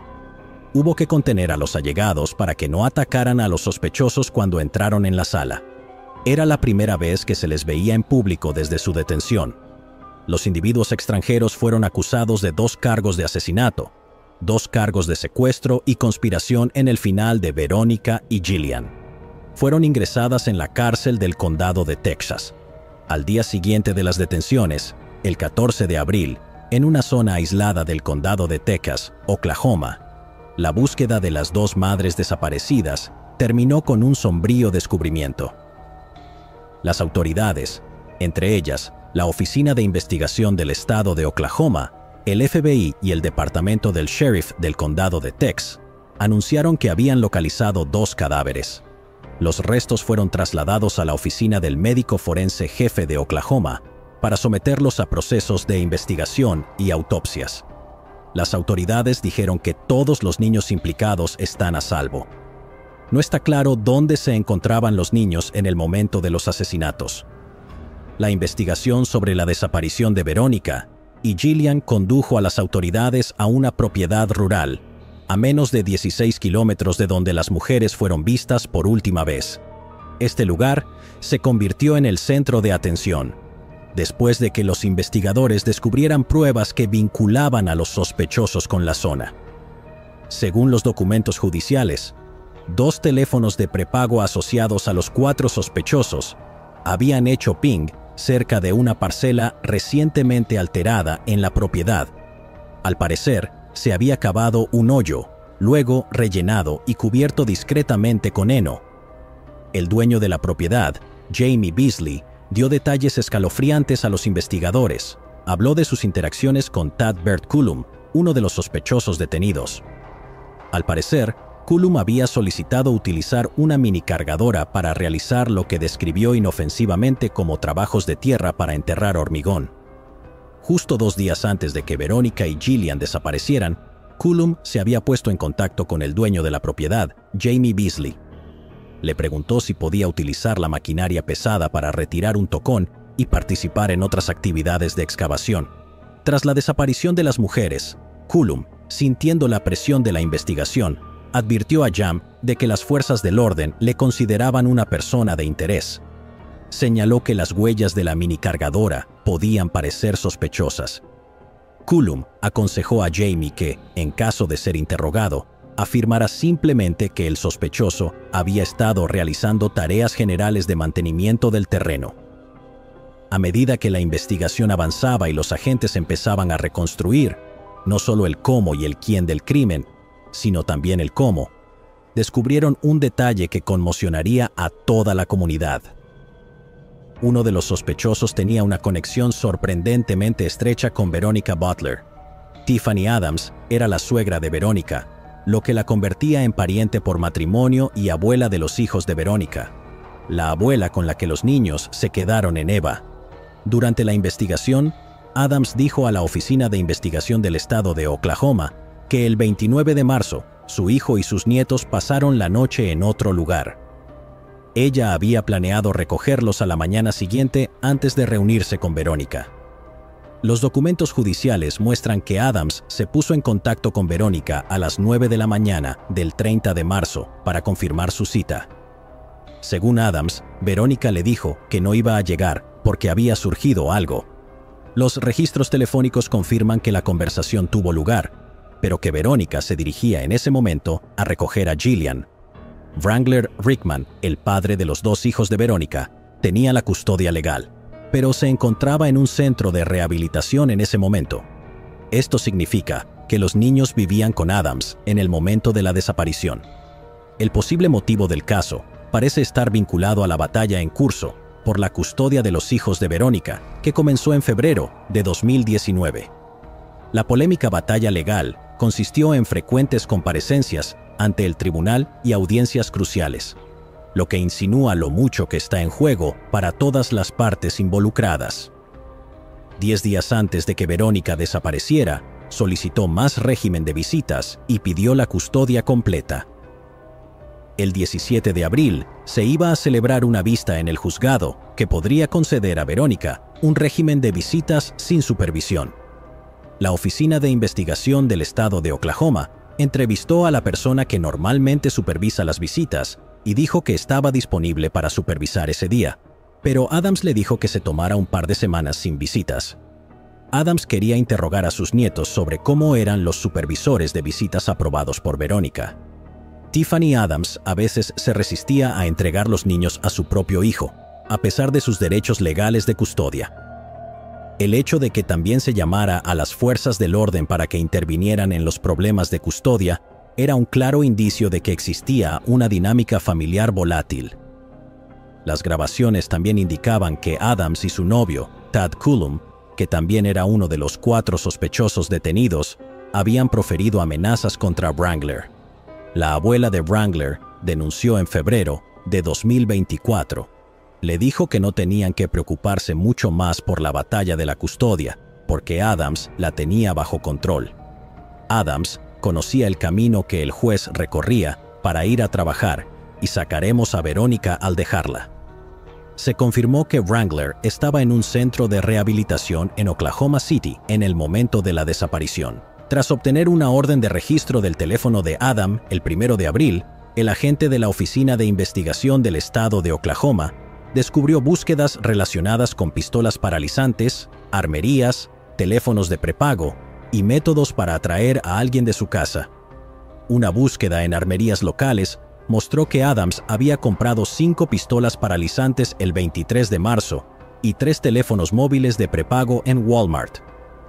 Los teléfonos móviles fueron rastreados hasta zonas significativas para la investigación, incluido el lugar donde se encontró el coche de Verónica y su última ubicación conocida. El 30 de marzo, entre las 10:16 y las 10:35 de la mañana, 2 de estos teléfonos fueron rastreados hasta un pastizal remoto, donde eran evidentes las pruebas de una reciente alteración del suelo. Se encontró un agujero enterrado cubierto de heno a unos 13 kilómetros del último lugar conocido de Verónica y Gillian, en un periodo de tiempo que coincide con la desaparición de las 2 madres. Todos los sospechosos pertenecían a un grupo antigubernamental llamado Los Inadaptados de Dios, que se reunía regularmente en casa de los 2. El 30 de marzo, su hija de 16 años se dio cuenta de que Cora y Cole Twombly no estaban en casa, pero regresaron hacia el mediodía. Al parecer, se habían llevado una camioneta Chevrolet azul y gris. Después de regresar, pidieron a su hija adolescente que limpiara el interior de la camioneta. También dijo a los investigadores que su madre admitió que ella y su padre habían bloqueado la carretera para interceptar a Verónica y Gillian. Luego, los dirigieron hacia donde esperaban Adams, Cullum y Grace. Cuando le preguntaron por qué Gillian tenía que ser asesinada también, Cora lo justificó diciendo que Gillian no era inocente porque apoyaba a Verónica. Cuando se le preguntó si los cuerpos fueron escondidos en un pozo, la críptica respuesta de Cora fue algo así. Su hija también habló de intentos anteriores de acabar con la vida de Verónica Butler en los alrededores de Hugoton en febrero de 2024. Estos intentos incluyeron una estrategia para atraer a Verónica Butler al exterior, una táctica reflejada en la búsqueda web encontrada en el teléfono de Adam. Cora también describió un plan para simular un accidente, dejando caer un yunque a través del parabrisas de Butler. Este tipo de incidentes se producían habitualmente al pasar por delante de vehículos de trabajo. Los fiscales afirman que había habido muchos intentos de acabar con la vida de Verónica. Otros documentos judiciales muestran los años de agitación entre Verónica y Adams. Los esfuerzos para asegurar una orden de protección no obtuvieron la aprobación de un juez. KSN habló con Clinton Butler, el padre de Verónica. Cuando se le preguntó si sentía que el sistema de justicia le había fallado a su hija, respondió 100%. El 28 de abril se celebró un servicio de celebración de la vida de Gillian y el 3 de mayo de Verónica. Grice, de 31 años, hizo su primera aparición en la corte en el condado de Texas, Oklahoma, el 1 de mayo de 2024. No está claro por qué la policía no detuvo a Grice cuando detuvieron a los demás. Su detención se produjo 9 días después. Él admitió haber participado en la planificación, el asesinato y el entierro de Verónica y Gillian. Durante la vista, se le denegó la libertad bajo fianza. Según la moción, la decisión se basó en 3 razones. La prueba de culpabilidad es evidente. Se cree que ha cometido delitos violentos y se enfrenta a una pena máxima de cadena perpetua o cadena perpetua sin libertad condicional. Recibirá un abogado de oficio, ya que, según dijo, no puede permitirse contratar a uno propio. Según la declaración jurada de Adams, también hizo una declaración grabada a las fuerzas del orden, indicando su responsabilidad en el asesinato del fallecido. Verónica y Gillian eran más que víctimas de un caso sensacionalista, eran personas con esperanzas, sueños y seres queridos. Este caso sirve para recordar el devastador impacto que tiene el delito en las víctimas y sus familias, que va mucho más allá de los titulares y las salas de los tribunales. Para el público y los seres queridos de las víctimas, la espera del juicio y su resultado puede ser un periodo agonizante lleno de incertidumbre. A medida que se desarrolla el proceso legal, deben lidiar con la lentitud de los procedimientos judiciales. A menudo, puede parecer frustrantemente lento, en comparación con el impacto inmediato y la conmoción emocional causados por el delito. La esperanza de todos es que se haga justicia para Verónica Butler y Gillian Kelly. Hay un esfuerzo en Kansas para asegurarse de que los nombres de Verónica y Gillian no serán olvidados. Hamlin y Beth Beard son los copropietarios de Main Revelation, una pequeña empresa de Hogoton que vende camisetas. Se trata de un esfuerzo para ayudar a las familias de Verónica y Gillian. Las camisetas llevan en la espalda el versículo bíblico favorito de Gillian. Todo el dinero que consigan se destinará a las familias de las víctimas. Se espera que Grice vuelva al juzgado el 15 de mayo con las otras 4 personas que han sido detenidas y acusadas en relación con este caso. Autumn Lane McClure. Durante 2 décadas, la comunidad de Ormond Beach, Florida, estuvo atormentada por la desaparición sin resolver de Autumn Lane McClure. Una joven de 16 años desapareció en mayo de 2004, dejando tras de sí un reguero de preguntas y una familia desesperada por obtener respuestas. Inicialmente calificada como un caso de persona desaparecida, la investigación dio un giro oscuro cuando, años después, aparecieron nuevas pruebas que apuntaban a un juego sucio. Autumn Lane McClure era una brillante y enérgica estudiante de secundaria de 16 años de Ormond Beach, Florida. Conocida por su vibrante personalidad y su cálida sonrisa, Autumn asistía a Mainland High School y vivía con su abuela. Trabajaba a tiempo parcial en una tienda de comestibles local, Winn-Dixie, y era una cara conocida para muchos en su comunidad antes de su misteriosa desaparición. El 10 de mayo de 2004, la abuela de Autumn denunció su desaparición después de que su novio dijera que la había dejado en el centro comercial del condado de Volusia. En las primeras fases de la investigación, su abuela recibió varias cartas y llamadas telefónicas supuestamente de Autumn. En las cartas se afirmaba que estaba bien y que volvería a casa cuando cumpliera 18 años. Pero nunca se volvió a saber nada de Autumn. Las primeras investigaciones se centraron en rastrear los últimos movimientos conocidos de Autumn y entrevistar a conocidos cercanos. Esto incluía a su novio, que rápidamente fue descartado como sospechoso. A pesar de los esfuerzos por localizar a Autumn, no aparecieron pistas ni pruebas significativas que explicaran lo que le había ocurrido. La abuela de Autumn, que había sido su principal cuidadora, se convirtió en una figura central para mantener el caso en el punto de mira de la opinión pública. Con el paso de los años, la investigación de la desaparición de Autumn estuvo marcada por periodos de actividad y pausas frustrantes. Los investigadores no cejaron en su empeño, volviendo a interrogar continuamente a los testigos, recogiendo ADN de los familiares y siguiendo nuevas pistas.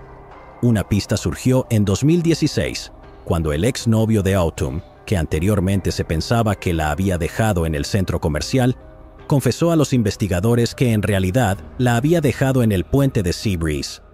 Allí la recogió su compañera de trabajo en el supermercado, Jessica Freeman. Los detectives se enteraron de que Autumn había estado viviendo con Jessica y su novio, Brian Donnelly, que en aquel momento tenía 31 años. La pareja admitió que Autumn se había quedado con ellos durante un breve periodo de tiempo, porque supuestamente tenía problemas en casa con su abuela. Proporcionaron poca información que pudiera ayudar a los investigadores a localizar a Autumn, alegando ignorancia. Las entrevistas con Jessica en 2018, que en aquel momento vivía en Nevada, no aportaron ninguna información nueva. Siguió negando tener conocimiento alguno del destino de Autumn. No fue hasta varios años después cuando el caso experimentó un avance significativo. En 2021, las autoridades recibieron una pista crucial que destaparía el caso. Chris Miller, un pariente de Jessica y Brian, se presentó, afirmando que uno o ambos estaban involucrados en la muerte de una adolescente en el condado de Volusia. Esta pista reabrió el caso con renovada determinación. Esto condujo a una llamada controlada preparada por la policía. Jessica admitió entonces que vio a Brian Donnelly acabar con la vida de Autumn. Donnelly falleció durante un procedimiento médico el 26 de mayo de 2022, sin que se le imputaran cargos. Tras su fallecimiento, los detectives volvieron a interrogar a Jessica, a quien los fiscales concedieron inmunidad. Tras conseguir su acuerdo de inmunidad, confesó que Autumn había estado viviendo con ella y con Donnelly en el parque de casas móviles de Shady Oaks. Autumn mantenía una relación inapropiada e íntima con ellos antes de su desaparición. Jessica también dijo a los investigadores que había visto a Donnelly estrangulando a Autumn en el baño de su tráiler.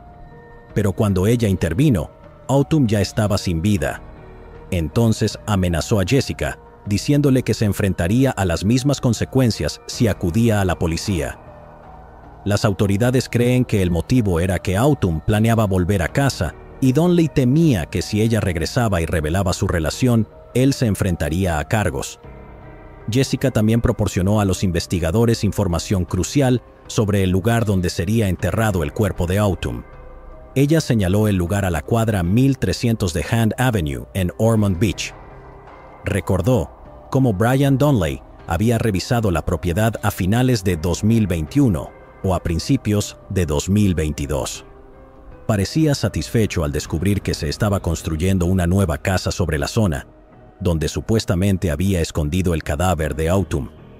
En 2002, las autoridades pudieron cooperar con el nuevo propietario de una casa remolque en la propiedad para realizar una excavación.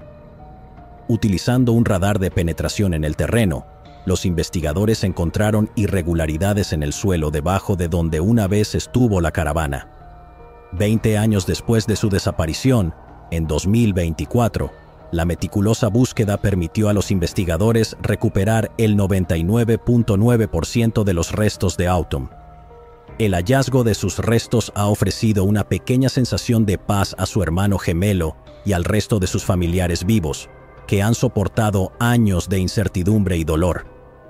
Aunque la recuperación de sus restos y la confesión de Jessica proporcionan respuestas largamente esperadas, también da a la familia la oportunidad de llorar y honrar la memoria de Autumn como es debido. Aunque la justicia, en un sentido tradicional, es inalcanzable debido al fallecimiento previo de Donnelly, conocer el destino de Autumn, por terrible que fuera, permite cerrar un capítulo que ha perseguido a su familia durante casi 2 décadas. El sheriff de Volusia, Mike Chitwood, dijo lo siguiente: Lo triste es que nunca se enfrentará a este mundo por el mal que hizo. Le pido a Dios que cuando dé su último suspiro tal vez tenga una visión de hacia dónde se dirigía. Karen Snyder. La vida de una joven fue brutalmente cegada y su familia quedó afligida sin respuestas. Karen Snyder era una joven de 18 años de edad conocida por su naturaleza cariñosa y alegre. Una madre muy dedicada y una cara amable en su comunidad. La calidez y amabilidad de Karen dejaron una huella imborrable en todos los que la conocían. Sin embargo, su vida dio un giro trágico e inesperado la noche del 12 de noviembre de 1966. Su marido la encontró sin vida en su casa de Calumet City, Illinois. Karen había sufrido unas 120 puñaladas en el pecho, el cuello, los hombros, los brazos, las piernas y la cabeza. La brutalidad de la agresión se hizo aún más evidente por los hematomas que presentaba en la cara y las manos, así como por las múltiples costillas fracturadas. A pesar de la ferocidad de la agresión, su bebé llamada Paula, de 2 años y 12 meses, quedó ilesa en su Moisés, un testigo silencioso del espantoso crimen. Uno de los portadores del féretro, James Barbier, era amigo de Karen y de su marido. Tenía heridas visibles y esto levantó cejas entre los asistentes. Tras el funeral, James fue detenido por su muerte. Sin embargo, a pesar de la detención, nunca fue acusado formalmente. Las autoridades se mantuvieron herméticas sobre cualquier posible motivo que pudiera haber tenido para cometer un acto tan atroz. Su falta de comunicación no hizo sino aumentar la nube de misterio que rodeaba la trágica muerte de Karen, dejando a amigos y familiares desesperados por obtener respuestas y justicia. Sin pruebas concluyentes que lo relacionaran con el brutal crimen, las autoridades no tuvieron más remedio que ponerlo en libertad, dejando a la familia Snyder y a la comunidad sin un cierre.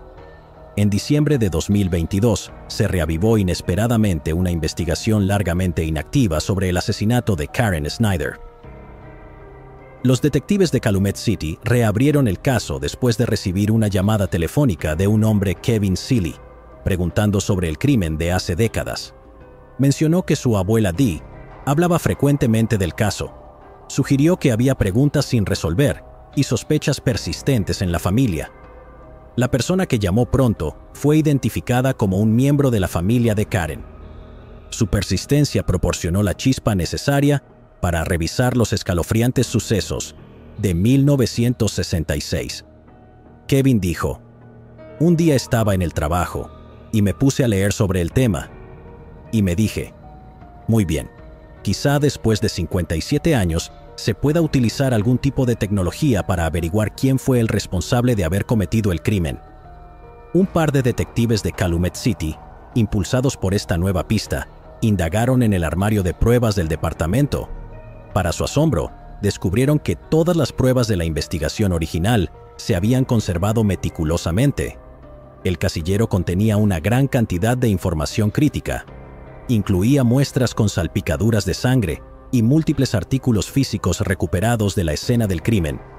El detective, decidido a utilizar la tecnología forense moderna, envió la ropa ensangrentada al laboratorio criminalístico de la Policía Estatal de Illinois para su análisis. Los avances en la tecnología del ADN desde los años 60 prometían nuevas vías para identificar al autor. Con creciente expectación, los detectives viajaron a Creve Coeur, Missouri, armados con una orden de registro. Su objetivo era James Barbier, de 79 años, antiguo compañero de trabajo del marido de Karen Snyder y sospechoso inicial desde hacía tantos años. A pesar del paso del tiempo, Barbier seguía siendo una figura de interés. Los detectives recogieron una muestra de ADN suya, preparando el terreno para un posible avance en el caso. Las pruebas enviadas para su análisis arrojaron resultados concluyentes. Todos los elementos dieron positivo para el ADN de James Barbier. Los detectives habían obtenido su ADN mediante un frotis bucal en marzo de 2023 y la coincidencia era innegable. Después de décadas de incertidumbre y angustia para la familia de Karen Snyder, por fin tenían un gran avance. Aunque Barbier fue el principal sospechoso desde el principio, La fatídica noche, Barbier regresó a su casa en Gary, Indiana, donde su esposa cuidaba de su hijo pequeño. Su comportamiento era muy distinto del habitual. Parecía nervioso y agitado. Su mujer no pudo evitar fijarse en los cortes de su cuerpo, la sangre untada en su piel y las manchas en su ropa. Sin una palabra de explicación, Barbier se apresuró a entrar. Se quitó la ropa ensangrentada y la metió inmediatamente en la lavadora. El lugar dejó a su esposa desconcertada e inquieta, presintiendo que algo iba terriblemente mal. Décadas después, la familia Snyder se enfrenta a un momento agridulce. La reapertura del caso y la reciente detención de Barbier habían reavivado su esperanza de que se hiciera justicia. En abril de 2024, se emitió una orden de detención contra James Barbier. El 29 de abril de 2024, las fuerzas del orden llegaron al domicilio de Barbier en Missouri. Detuvieron al antiguo compañero de trabajo del marido de Karen, de 79 años. La detención marcó un importante punto de inflexión en un caso que había perseguido a Calumet City durante casi 6 décadas. Barbier fue extraditado a Illinois a los 3 días de su detención. Al principio, no estaba claro si Barbier había conseguido representación legal. La detención había supuesto una mezcla de alivio y dolor renovado para quienes recuerdan a Karen, su trágico final y el misterio permanente que rodeó su desaparición. Barbier regresó a los tribunales el 2 de mayo, enfrentándose a la gravedad de las pruebas de ADN recién descubiertas, que lo vinculaban directamente con una de las prendas que Karen llevaba puestas en el momento de su fallecimiento. En la sala del tribunal se respiraba una tensión palpable, mientras se revisaban los detalles del caso de hace una década y la comunidad esperaba justicia para Karen. En virtud de las disposiciones de la ley de equidad previa al juicio, el tribunal se vio obligado a tener en cuenta la edad y el estado de salud de Barbier a la hora de determinar su situación previa al juicio. En consecuencia, el juez decidió poner a Barbier en libertad, aunque bajo estrictas condiciones destinadas a garantizar que permaneciera dentro del alcance de la ley. La puesta en libertad de Barbier, aunque condicional, suscitó reacciones encontradas. La familia está decepcionada porque permanecerá libre en su casa hasta el juicio. El hermano de Karen, Bill Neves, dijo: "No puedo imaginarme verlo sentado ahí y durante 57 años estuvo libre. Y mi hermana ha estado bajo tierra y ahora tenemos que presentar un buen caso y asegurarnos de que pague por lo que ha hecho". Sin embargo, la obligación del sistema legal de equilibrar las consideraciones humanitarias con la búsqueda de la justicia significaba que Barbier no permanecería entre rejas a la espera de juicio. Las condiciones de su puesta en libertad incluían controles periódicos con las fuerzas del orden, la entrega de su pasaporte para evitar cualquier intento de fuga y el mandato de permanecer bajo arresto domiciliario con vigilancia electrónica. Estas medidas tienen por objeto garantizar que Barbier siga siendo responsable y accesible ante el tribunal, al tiempo que abordan las preocupaciones relacionadas con su salud y su edad. Barbier deberá comparecer de nuevo ante el tribunal de Markham el 21 de mayo de 2024 para su próxima audiencia. Paula Larson, hija de Karen, dijo: "Si hubiera tenido más tiempo, o tal vez hubiera estado aún más trastornado de lo que realmente está, de nuevo mi opinión, tal vez podría haberme eliminado a mí también. Mi familia por parte de mi padre siempre había dicho, este es el hombre. Mi padre luchó desde el día en que la encontró hasta el día en que falleció para tratar de llevar esto ante la justicia". Paula dijo que su madre era preciosa y que su familia la quería mucho, muchísimo. Recibió una llamada telefónica cuando se reabrió el caso. Fue una de las mejores llamadas que he recibido en mi vida, y la segunda mejor fue la del otro día, cuando me llamaron para decirme que el hombre estaba detenido. El otro día tuve que pasar con el coche por el cementerio. Estaba solo en el coche y dije en voz alta: "Mamá y papá lo tenemos". Daisy Shelton. ¿Qué pasaría si un misterio sin resolver de hace décadas se desvelara de repente, revelando oscuros secretos y una verdad que estaba oculta? ¿Cómo afronta una comunidad un crimen brutal tras años de preguntas sin respuesta? ¿Y qué ocurre cuando una confesión trae una nueva esperanza a un caso sin resolver? En junio de 1964, un pescador sacó un brazo humano amputado de una gravera al este de Tipp City, en la ruta estatal 571 de Ohio. Este espantoso descubrimiento desencadenó una intensa búsqueda para localizar el resto de los restos. Los esfuerzos por drenar la gravera resultaron feudales, lo que dejó a los investigadores desesperados en busca de pistas. 4 días más tarde, otro pescador hizo un descubrimiento escalofriante. Se encontró una bolsa de arpillera en un canal del viejo canal Miami-Erie. Contenía un torso humano desmembrado. El acertijo se complicó aún más cuando encontraron una cabeza y una pierna en el canal. Los restos fueron identificados como pertenecientes a Daisy Evelyn Shelton, de 43 años, una madre que vivía en Dayton, Ohio. Daisy vivía en Springfield Street y trabajaba en Delco, una empresa de electrónica de automoción.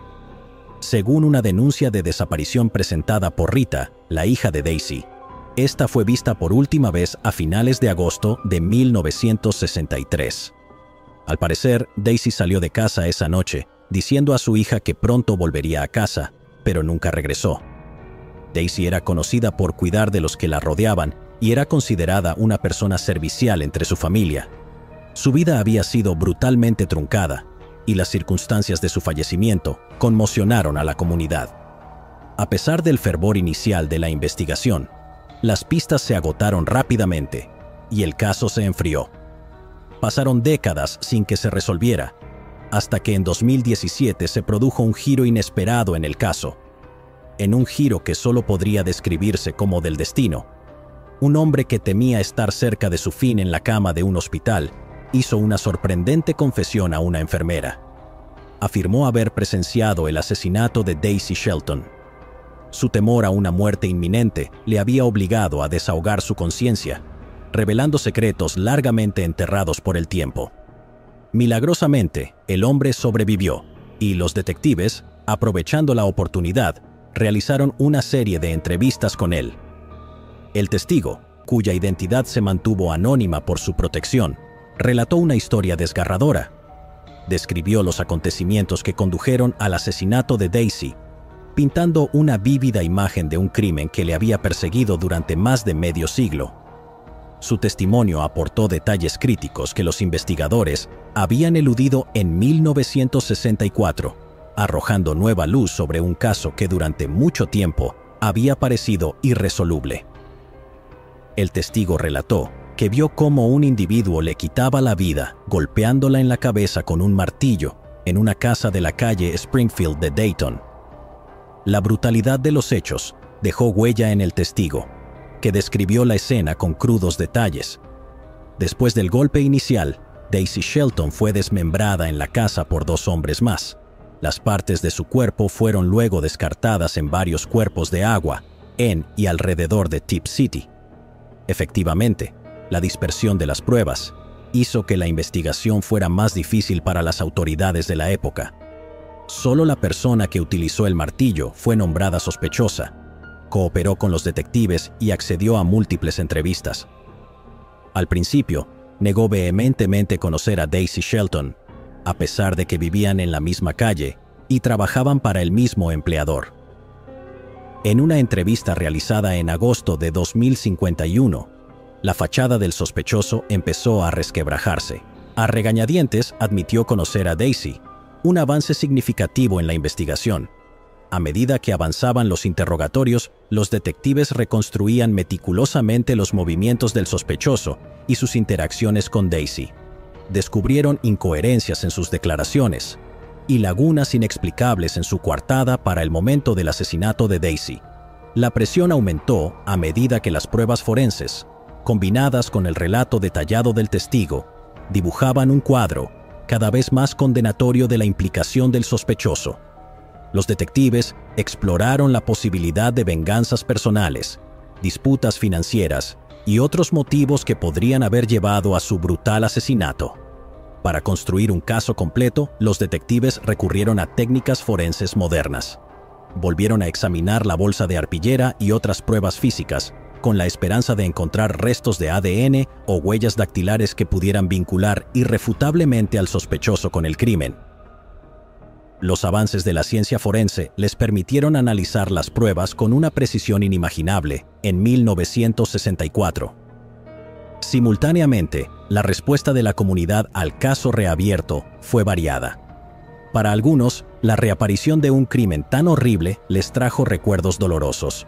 La cobertura mediática del caso se intensificó, y muchos en Dayton y Tip City siguieron de cerca los acontecimientos.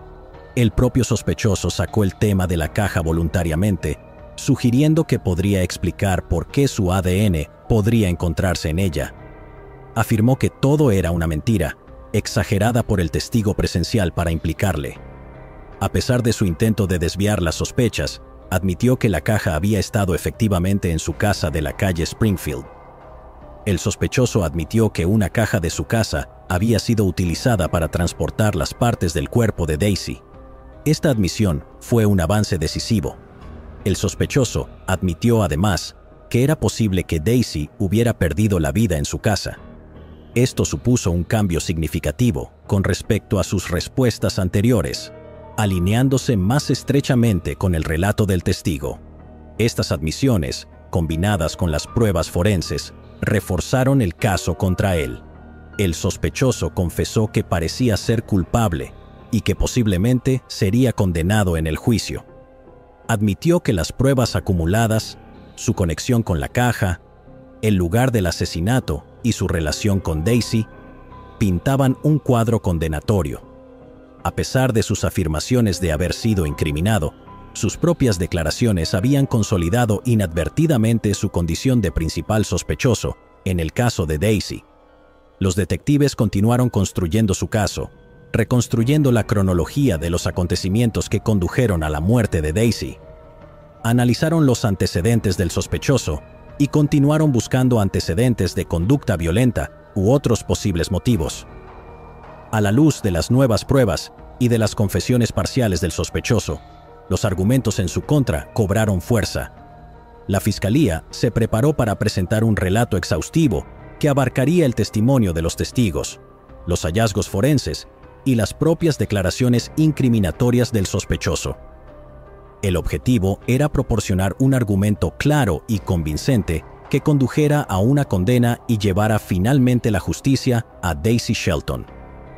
El testigo declaró en una vista ante el gran jurado, pero perdió la vida antes de que el sospechoso pudiera ser procesado. El sospechoso, cuyo nombre no se dio a conocer, falleció en septiembre de 2022 a la edad de 92 años. A pesar de su fallecimiento, la audiencia del gran jurado aportó datos cruciales sobre el caso. Revelaron la profundidad de la investigación y las convincentes pruebas reunidas contra él. El testimonio del sospechoso y los hallazgos se documentaron meticulosamente, garantizando que la historia de Daisy Shelton no se desvaneciera en el olvido.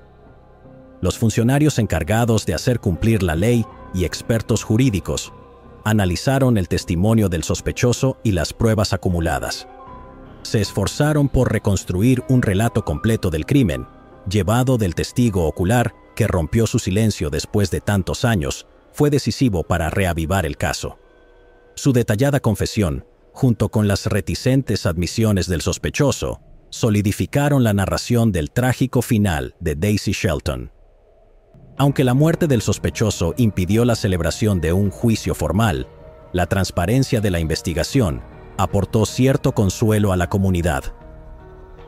Las declaraciones públicas de los detectives afirmaron que se había hecho todo lo posible por descubrir la verdad y sacar a la luz la justicia. Finalmente, después de 60 años, el 2029 de marzo de 2024, la oficina del sheriff del condado de Miami anunció que el fiscal Anthony Kendall determinó que el caso de Daisy Shelton estaba resuelto. Ellos decidieron esto debido a la confesión del sospechoso, que ahora ha fallecido, así como otras evidencias. La nieta de Daisy, Maria Walling, dijo que su padre, Rodney, también falleció antes de saber lo que le había pasado a su madre. María dijo: "Nunca encontraron la pierna derecha cuando encontraron todas las partes del cuerpo, y eso realmente lo estropeó". Sabe los nombres de los hombres implicados en el asesinato de su abuela, pero los agentes no quieren darlos a conocer. Por fin han encontrado a los autores. Eran 3. Me voy a sentir mal por las familias que se van a enterar de cómo le quitaron la vida a mi abuela. Y aunque la familia tiene respuestas sobre quién fue el responsable de acabar con la vida de Daisy, la policía aún no ha confirmado un móvil. Es posible que el caso de Daisy Shelton nunca llegue a veredicto en un tribunal, pero la búsqueda incesante de la verdad y la justicia, gracias a los modernos métodos forenses y a la valentía de un testigo presencial, han conseguido que su historia no se pierda en el tiempo. Tammy Sue Aldridge. ¿Se ha preguntado alguna vez cómo un trote rutinario en una mañana serena puede convertirse en una pesadilla que persigue a una comunidad durante más de 4 décadas? Tammy Sue Aldridge era una vibrante estudiante universitaria de 20 años. Era muy conocida por su contagiosa sonrisa y su pasión por el footing. La vida de Tammy personificaba la inocencia y la promesa de la juventud, llena de sueños y ambiciones para el futuro. Su dedicación al fitness era bien conocida entre sus amigos y familiares. A menudo la veían correr por el barrio, con una inquebrantable alegría y determinación. El 30 de junio de 1979, Tammy fue secuestrada mientras salía a correr, cerca de Jim Barnwell Road, en Burlington, Carolina del Norte. El sereno sendero bordeado de árboles que Tammy había recorrido innumerables veces se había convertido en el escenario de un horrible crimen. Su repentina desaparición desencadenó una búsqueda inmediata e intensiva por parte de las fuerzas de seguridad locales y de los preocupados miembros de la comunidad. Pero la esperanza se convirtió rápidamente en pavor, ya que pasaban las horas sin que hubiera rastro de Tammy. En un giro escalofriante, al día siguiente de su secuestro, Tammy consiguió llamar por teléfono a casa. Su voz, aunque llena de miedo, trajo una momentánea sensación de alivio a su familia. Al día siguiente pudo volver a llamar a casa, con un tono que contenía una inquietante mezcla de esperanza y desesperación. El investigador Dan Denton declaró que la joven había dicho a su familia que se encontraba bien y que con suerte volvería a casa. Su familia se aferraba a la débil esperanza de que estas llamadas significaran que seguía viva y que podrían rescatarla. Las fuerzas del orden intensificaron sus esfuerzos y coordinaron una amplia búsqueda e investigación. La agonía de no conocer su destino pesaba mucho sobre sus seres queridos. La comunidad se unió, unida en su determinación de encontrar a Tammy y traerla a casa sana y salva. Por desgracia, este breve y desgarrador contacto fue la última vez que se supo de Tammy antes de su trágico final. La encontraron el 3 de julio. Su cuerpo yacía en medio de la carretera 54, una visión inquietante que marcaría para siempre la memoria de quienes la descubrieron. Una visión inquietante que marcaría para siempre la memoria de quienes la descubrieron. Tammy tenía los tobillos atados y marcas de quemaduras que indicaban que le habían atado una cuerda alrededor de las manos y el cuello. Llevaba los pantalones cortos al revés y la camisa al revés, lo que indicaba que le habían puesto la ropa después de morir. La brutalidad de sus últimos momentos era evidente. Había sido agredida. Cuando la encontraron, su cuerpo aún estaba caliente, lo que indicaba que había estado viva hasta poco antes de su descubrimiento. La autopsia determinó que perdió la vida por estrangulamiento. Los truculentos detalles del asesinato conmocionaron a la comunidad y dejaron a su familia sumida en un profundo dolor y horror. A pesar de la intensa investigación que siguió, nunca se acusó ni detuvo a ningún sospechoso en el caso de Tammy. La falta de pistas y pruebas concretas dejó frío el caso. A medida que los años se convertían en décadas, la esperanza de encontrar a su autor parecía desvanecerse. En agosto de 2007, agentes de policía de Carolina del Norte se desplazaron a un cementerio del municipio de Whiteford para exhumar los restos de un hombre sospechoso de ser el autor del crimen. Se tomaron muestras de ADN de los restos de Larry Chappell, fallecido en 1989 a los 51 años. Chappell, que por aquel entonces vivía en esa zona de Carolina del Norte, fue considerado sospechoso, pero en aquel momento no había pruebas suficientes para acusarle. Las muestras de ADN no coincidían con las tomadas del cuerpo de Tammy. El caso volvió a enfriarse. Sin embargo, en 2021, la agencia decidió retomar el caso. Estaban impulsados por los avances de la tecnología forense y por una renovada determinación de poner fin a la situación de la familia de Tammy. Las nuevas técnicas de análisis de ADN y procesamiento de pruebas tenían el potencial de descubrir pistas que hasta entonces habían sido indetectables. Los investigadores esperaban que estos avances pudieran revelar finalmente la identidad del agresor de Tammy y cerrar el caso para siempre. La reinvestigación trajo un renovado sentido de esperanza y urgencia. Un nuevo investigador empezó a buscar en archivos antiguos. El sheriff Terry Johnson dijo: "Este hombre fue capaz de encontrar un nombre que nadie había visto en el archivo. Solo un trozo de papel con un nombre". El sargento Dan Denton reabrió el caso. Dijo: "Encontrar este nombre fue lo más importante, ya sabes, una vez que tienes un nombre, una vez que tienes una pista, una vez que tienes algo para seguir. Eso es lo que te impulsa a seguir cavando, y cavando, y cavando". El jueves 4 de abril de 2024, la oficina del sheriff del condado de Alamance hizo un anuncio crucial. La vida de Tammy Sue Aldridge fue arrebatada por Gary Lane Laframboise. Laframboise, fallecido en 2020, fue revelado como el probable autor del horrendo crimen. Tenía unos 19 años en el momento del fallecimiento de Tammy. Vivía en Graham, una pequeña ciudad a pocos kilómetros de donde se descubrió el cuerpo de Tammy. Su proximidad a la escena del crimen y su historial delictivo dibujaban un panorama inquietante. Apenas 3 meses después de la muerte de Tammy, Laframboise fue detenido por un secuestro no relacionado y por hacerse pasar por un agente de policía. Mientras estaba bajo custodia, también cometió una grave agresión contra un agente de detención, lo que consolidó aún más sus tendencias violentas. Cumplió condena en prisión entre 1980 y 1982. Laframboise fue identificado como posible sospechoso mediante pruebas de ADN años antes, pero los investigadores se enfrentaron a un importante obstáculo. Tuvieron que ponerse en contacto con la familia Laframboise, obteniendo finalmente una muestra de ADN de la hija de Laframboise. La comparación de su ADN con las pruebas recogidas en el cadáver de Tammy Sue Aldridge dio como resultado una coincidencia concluyente. Se trataba de una prueba fundamental que confirmaba la participación de Laframboise en el crimen. El sheriff Johnson dijo lo siguiente durante una emotiva rueda de prensa: "Espero que este desarrollo y lo que ha sucedido aquí dé a la familia un poco de cierre. Los familiares de Tammy se alegran de que el caso esté cerrado, pero siguen teniendo preguntas". Su tío dijo: "Queremos agradecerles lo que han hecho. El cierre será diferente para cada uno de nosotros. Su trabajo significa mucho para nosotros. Gracias".